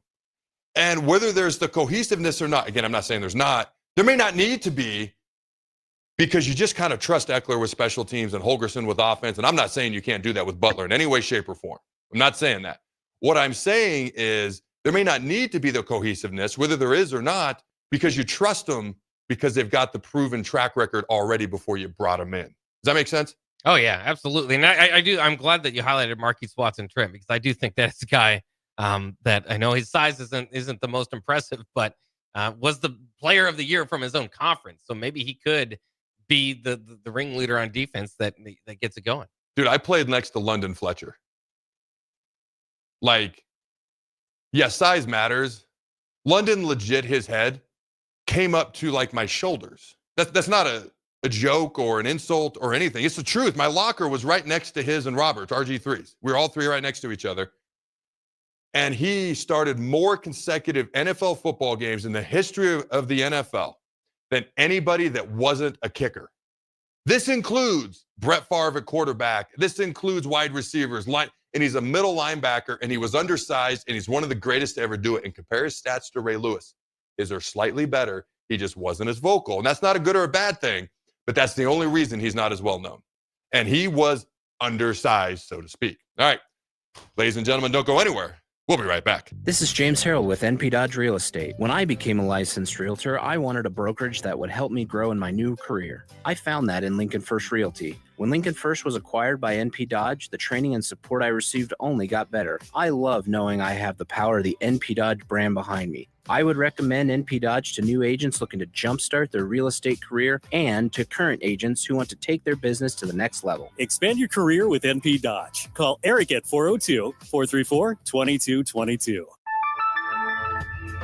It's never too late to start protecting your company's data from cyber attacks. Your customers put their trust in you to keep their information safe from online threats. Don't let them down. Partner with Hamilton Business Technologies to get real-time threat monitoring, advanced security protocols, and experts who monitor it all for you. We care about the success of your business and the communities you serve. Hamilton Business Technologies. Real people, real technology solutions. Connect with us at hamiltonisbusiness.com. Are you ready for a new opportunity? Check out Sandhills Global. Join a dynamic team where your skills are valued and your career can soar. We offer full-time positions with a 4.5-day work week, competitive pay, excellent benefits, and a positive work environment. From IT and marketing to sales and finance, we're looking for talented individuals just like you. Apply today at sandhills.jobs and take the first step towards an exciting future. That's sandhills.jobs. Don't wait, apply now. When you were a kid, clubs were cool. Robotics club and space club and stuff like that. But what do adults get? Book clubs and quilting clubs? Nah, forget that. How about margarita clubs and old-fashioned clubs? Get to Upside Bar and Lounge for the best clubs in town. Try all 10 varieties of Upside margaritas or old fashions and take home a free souvenir glass. Grab the whole crew and pair it with Taco Night on Mondays or Whiskey Wednesdays. Upside Bar and Lounge at 29th and Pine Lake. With UBT, you've got total control over your money. Like Doug, who runs his game day tailgate like a well-oiled machine. I got burgers, brats, chicken, dogs, plus all the fixins. And with the UBT Go app, I can track my food spending from anywhere. Pro move. They don't call me Grill Sergeant for nothing. No matter your goals, UBT helps you feel good about reaching them. Union Bank and Trust. Member FDIC. Select Plumbing and Utility has been serving Lincoln and the surrounding area for 14 years, and they're not slowing down. Select Plumbing and Utility handles all your plumbing needs from faucets and water heaters to full renovations, and they can even help with your heating and cooling needs. They're also Lincoln's underground experts, repairing and replacing broken underground water and sewer lines since day one. Contact Select Plumbing and Utility today at 402-560-6197, assuring excellence in every situation, opportunity, and challenge. That's 402-560-6197. 93.7 The Ticket, Fox, KFXL weather. Brought to you by Bryant Air Conditioning, Heating, Electrical, and Plumbing. Your Lincoln forecast for today: showers and storms possible throughout the day. Otherwise, we'll see mainly cloudy skies with a high around 85. Tonight, a chance of showers and storms, all that low around 60. And tomorrow, a slight chance of showers. Otherwise, mainly cloudy and cool with a high near 78. I'm meteorologist Kyle Fleck for 93.7 The Ticket and theticketfm.com. Rashawn Jackson here for Bauer Underground, who has been serving local contractors and utility contractors all across the state since 1997. When you see the black and white trucks, you know the baddest dudes in the business have arrived. Bauer is currently looking for equipment operators, laborers, diesel mechanics, and aerial linemen. Join the brotherhood built on hard work, authentic people, and pedigree of success. Bauer, a family-friendly company who reminds you, go Big Red. When only the best will do. Sartor Heyman Jewelers. Rick Heyman here from Sartor Heyman Jewelers.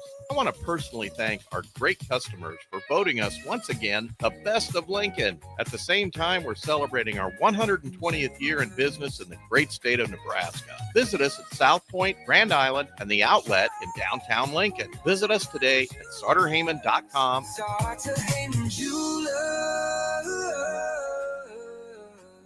We strive to help people get into home ownership. That is the American dream. Having something that you can go home at night and say, this is mine, is very important. The great thing about Remington Homes is affordability. Bob Benish of Aspen Builders, talking about their exciting new division, Remington Homes, which makes the home building process easier. The exciting thing about a Remington home is you get to choose your floor plan from predetermined floor plans. We give you a lot of choices, and you couple that with our great lot selection in all different areas. People do not want to be married to their house payment. They want to get a nice house with nice finishes in a great area for an affordable price. And that's what Remington Homes are all about. Home building is easier with a Remington home from Aspen Builders at 423-6811. Online at remingtonlincoln.com. remingtonlincoln.com.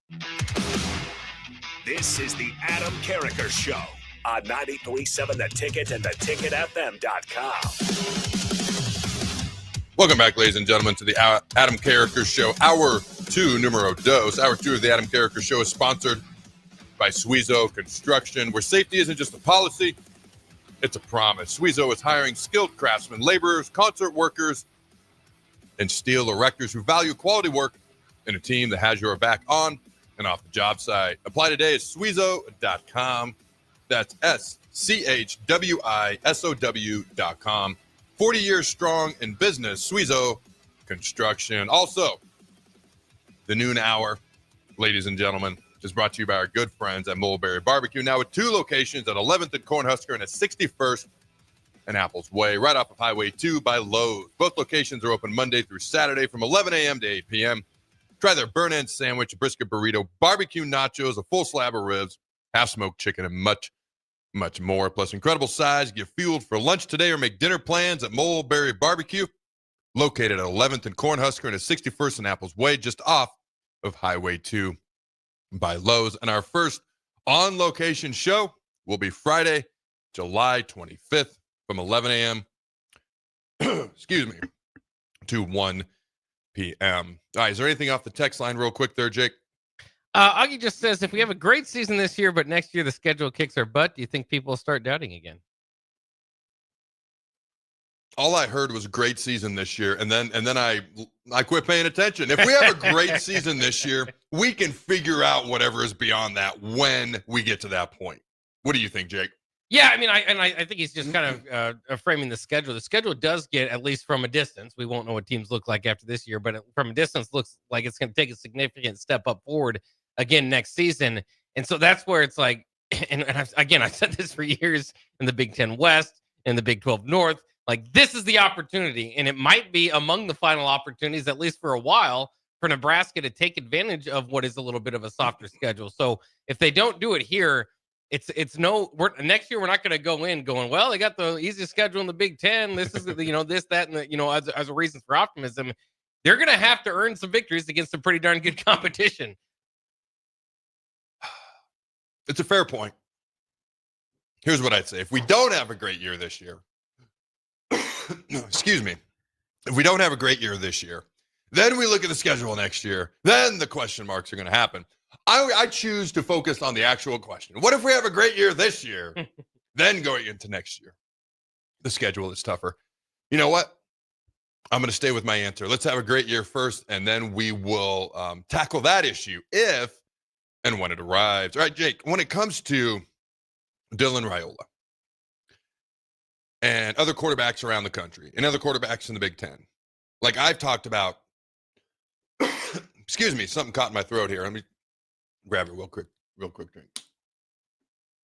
I have talked about DJ Lagway, who came out in the same recruiting class as Dylan did down in Florida. Lenora Sellers out of South Carolina. He's one of the major reasons you look at South Carolina, even though he's a young quarterback, you get excited. Okay, Washington's going to be starting, excuse me, a young quarterback as well that people are very, very excited about. You look at just around the Big Ten and how some of the quarterbacks are great. And we've talked about Drew Aller. Most people, just based on the experience, he was a highly recruited guy coming out of high school. He's back again, third year starting for Penn State. Luke Altmaier.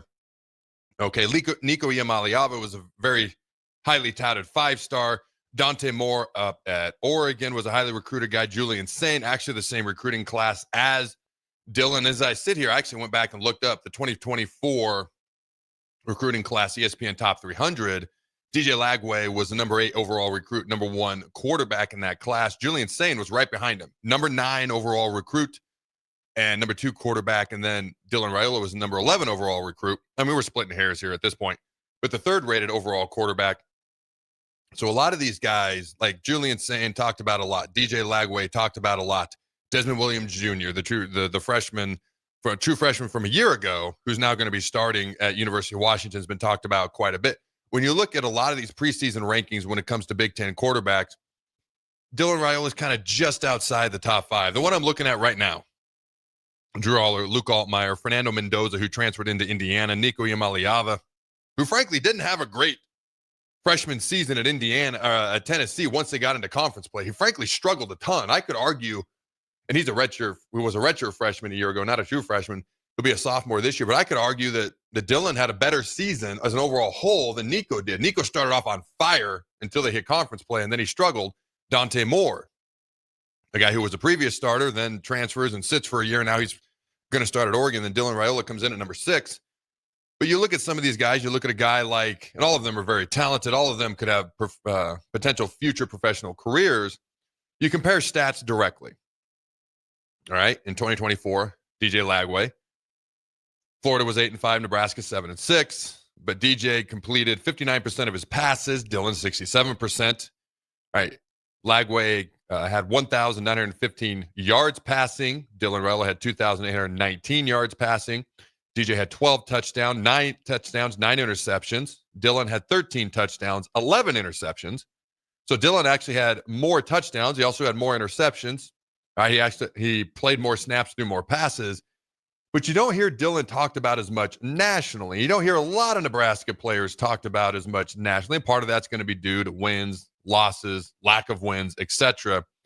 But why do you think he isn't higher on some of these preseason returning Big Ten quarterback rankings lists coming into the season, especially guys that he's played more than, or guys across the country? You see the top 20 quarterbacks coming back in college football in the country. I don't see Dylan on any of those lists, even though some of his stats are better.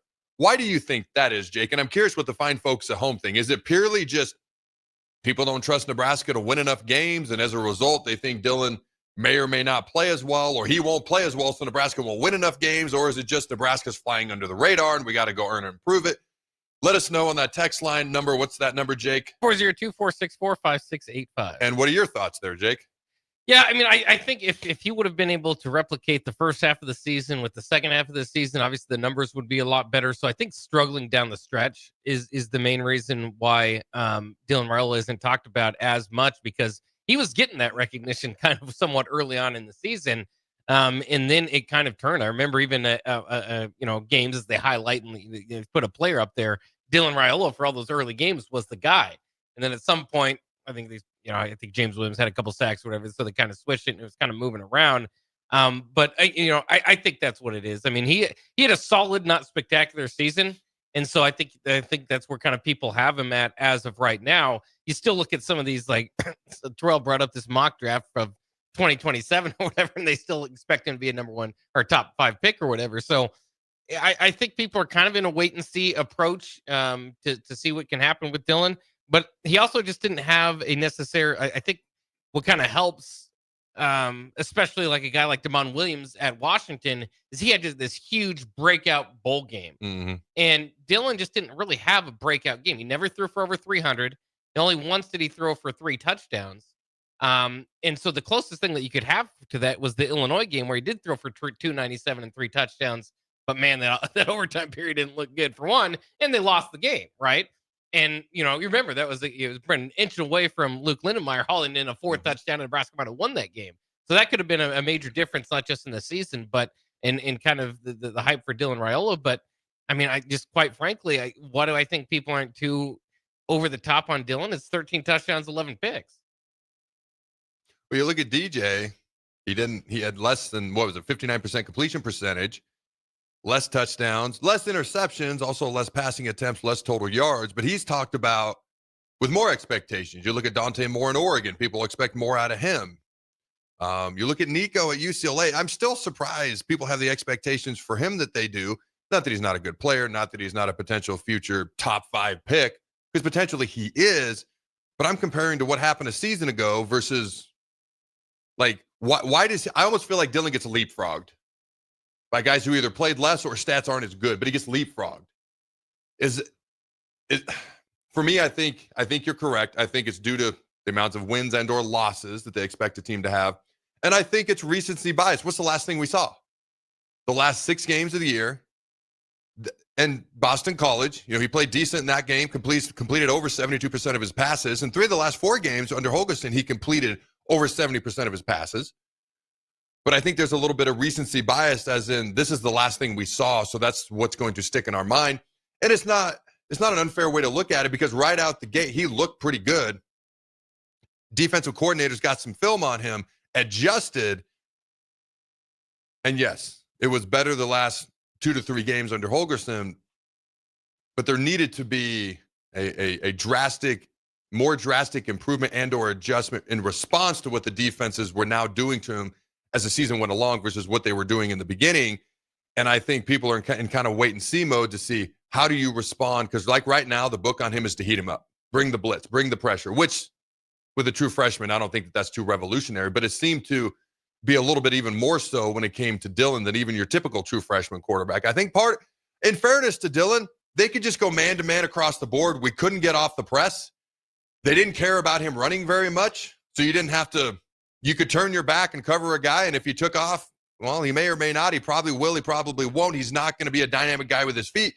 We couldn't get open off the press. We had trouble protecting if we wanted to blitz, and then he wasn't going to threaten you with his feet, so you didn't care if you were in zone coverage or not, so you could turn and run with the wide receiver or a pass catcher down the field and cover him versus in zone where everyone's facing the quarterback.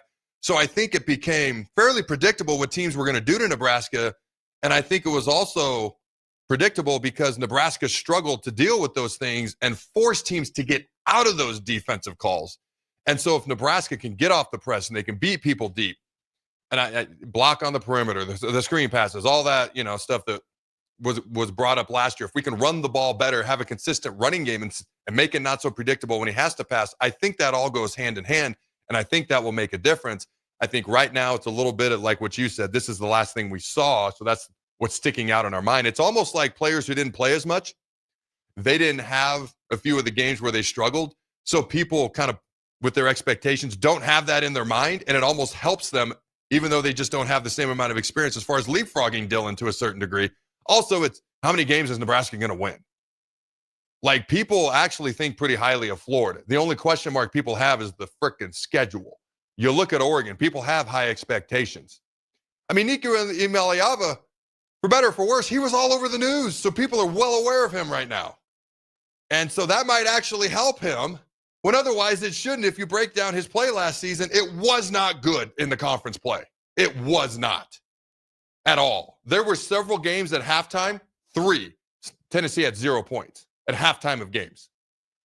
So for me, that's kind of what sticks out to me. That's what sticks out in my mind. You got any final thoughts before we go to break there, Jake? Again, just to kind of further emphasize the point too, is I think there was a few things that we talked about earlier. First, the Indiana game. I mean, I think that was kind of that was a big game. Nebraska, big noon. Remember, everybody kind of was looking it up there, and Nebraska finished with 7 points. Dillon struggled in that game more than any throughout the season. So I think that maybe kind of highlighted it. Maybe you would think, okay, the Ohio State game, a lot of people tuned in for that one. He didn't, the team did well. I'm not saying he did poorly, but he threw for 152 yards. So again, you're just kind of looking for reasons. And then, after that, so Nebraska, after those kind of weeks, I think kind of fell off the national radar a little bit. So what happened down the stretch, we all love the Wisconsin game. How many people nationally watched the Wisconsin game? And then you look at some of the other ones. I mean, they scored 10 against Iowa, 20 against Boston College. Remember, this is an offense that scored. Part of the reason this is an offense that scored 23.5 points per game last year. That's 103rd in the country. So, like you said, there's benefits to him having played. We can kind of see through the holes. We can see defensive coordinators adjusting to him. And I said earlier, and I just wanted to retract this, I said it was because of 13-11. I think, like we were saying, it's because of that back half of the year. The final 8 games, he threw 4 touchdowns and 9 picks. That's not a very, that's not a very good, that's not what you're looking for. That's not what he's looking for. So we'll see if they turned around. But I just think the newness, the coolness of the first part of the season, and he looked a lot better the first part of the season. Remember, the throws that were picks were being like rustled out of his wide receiver's hands. So I think it is just kind of what the lasting impression we got from him, especially nationally, was probably that Indiana, Ohio State type of feel. And then, even for Nebraska, we know he had a stronger first half than second half of the season. You make a great point. Certain games mean more. The game that is brought up to me by non-Nebraska people more than any other game from last season, bar none, not even close, is the Indiana game. And obviously, Ohio State's a game that's going to get a lot of attention. So certain games do mean more. And we're going to, we're going to go to break right after this. But when it comes to other players and their preseason expectations on the Nebraska team, the preseason rankings for tight end rooms just came out in the Big Ten. And out of 18 teams, Nebraska's tight end room, and this doesn't mean anything once we start playing actual football games, but they're ranked 16th out of 18 teams. Only Purdue and Northwestern are lower. I think Luke Lindenmeyer is a pretty good player. I can't wait to see what they do with Carter Nelson and Heinrich Harburg. Mark McWay, don't forget how talented he is. How does he come back from the injury? But we're 16th out of 18, and I'm like, there's some pretty good players in that room. So I think it's fair to say that goes kind of across the board a little bit as well. And again, I'm going to go to Marquez Watson-Trent, the second highest rated returning linebacker in the entire country. How many times have we even heard his name brought up? Probably more today than the rest of the entire summer combined, I would think. And I don't want to say it's not fair because I can't tell people what to say, but I think it kind of affects how they look at every player on the team as a whole. All right, ladies and gentlemen, don't go anywhere. We'll be right back. Attorney CPA Joe Cordell. Hopefully you and I agree that you should do everything you can to save your marriage. Divorce is hard, expensive, and its outcome is usually not all you hope for. However, when doing everything has failed, when divorce remains as your last option, consider Cordell & Cordell as your first choice to help you through the divorce process to a better place on the other side.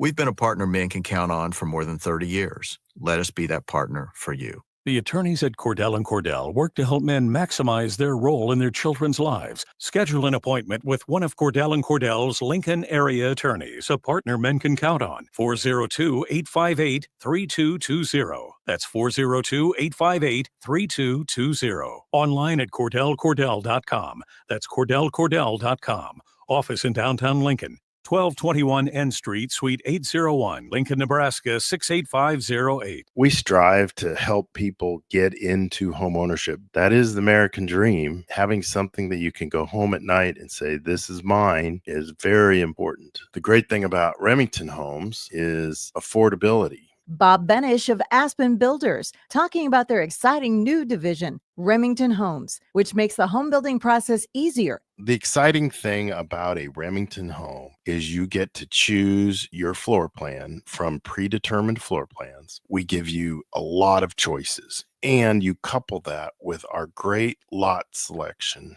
in all different areas. People do not want to be married to their house payment. They want to get a nice house with nice finishes in a great area for an affordable price. And that's what Remington Homes are all about. Home building is easier with a Remington home from Aspen Builders at 423-6811. Online at remingtonlincoln.com. remingtonlincoln.com. We interrupt this commercial break for an important story. There once was a man from Nebraska who went searching for food in Alaska. When his stomach was rumbling while laying in bed, he could think of only one option, Fuhrer's cheese spread.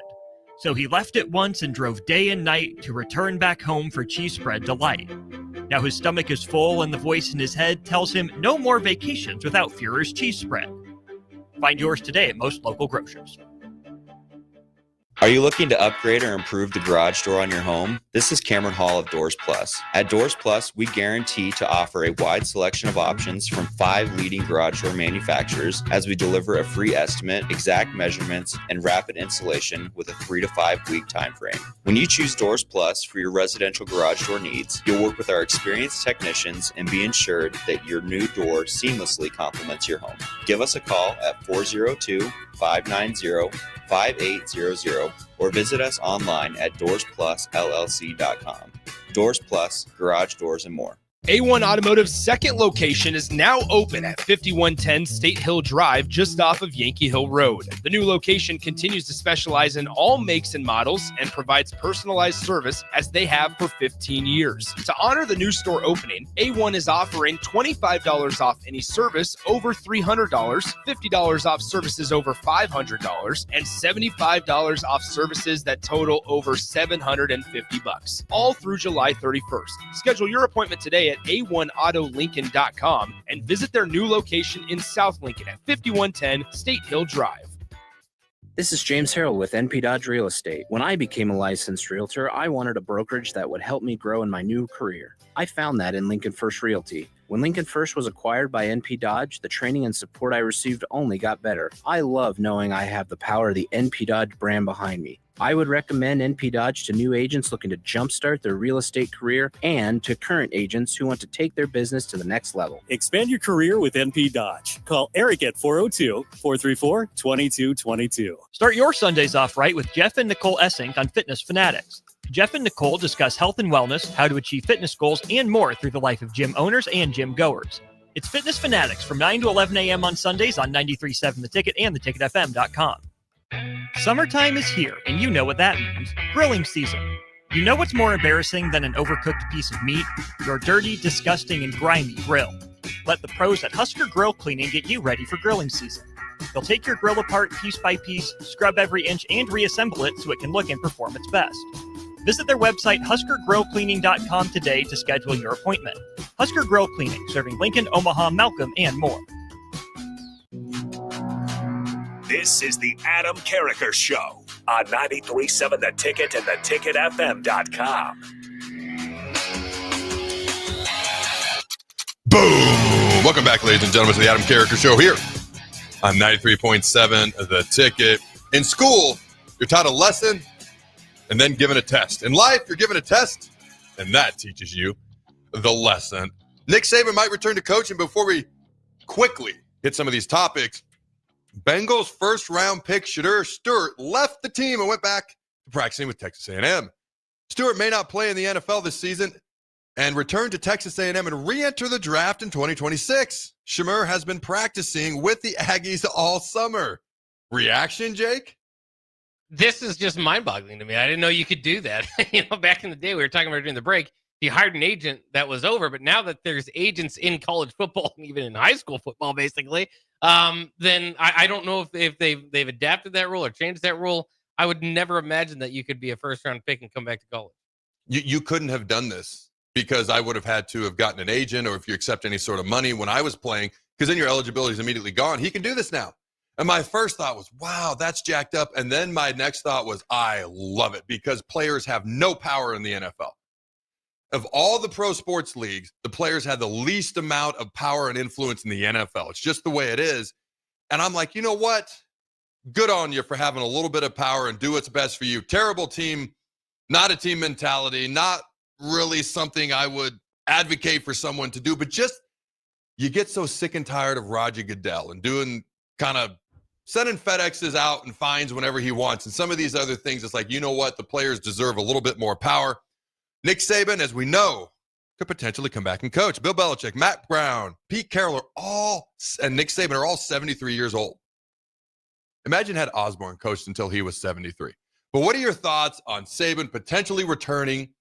And I want you to pick the most intriguing, entertaining, not best or best spot or place you want to see him at, the most entertaining team in the country you think he would go to that would be the most entertaining to watch going forward if he was to coach there. One team immediately popped into my head, but go ahead. I'm interested to hear your team. I don't want to cherry pick too many of them, but Auburn obviously could be coming up. That would be an interesting one. I don't think he'd do that. I think the best fit or closest one might be Oklahoma. If Brett Venables goes awry, this year, that would be one that kind of understand, like it's in the SEC, but they're not rivals with Alabama. You might have some crossover, but it's not like you're going to Florida, Auburn, or something like that, where there's a historic rival there. And again, it's just a place that gets college football, that loves college football, that would embrace Nick Saban to the point that he would want to be embraced. That would be my hope if he goes back. Might be Oklahoma. You took it, Auburn, immediately. Alabama's biggest rival and a team that will still play LSU, where he won a national title pretty much every year, I think, going forward. I know it's not the East-West division. No, immediately it was Auburn. Another one that popped into my head, and I think Sharon Moore is going to be at Michigan for a long time, but Michigan, just him in charge of that brand, playing Ohio State and Ryan Day, and then just being a Nebraska guy, having him coach against Nebraska, maybe we do or don't like that. I think it would be entertaining. I was just going for pure entertainment value. All right, ladies and gentlemen, have a phenomenal Wednesday. I'll see you fine folks tomorrow. Until then, go Big Red Noise. Remember to throw the bones.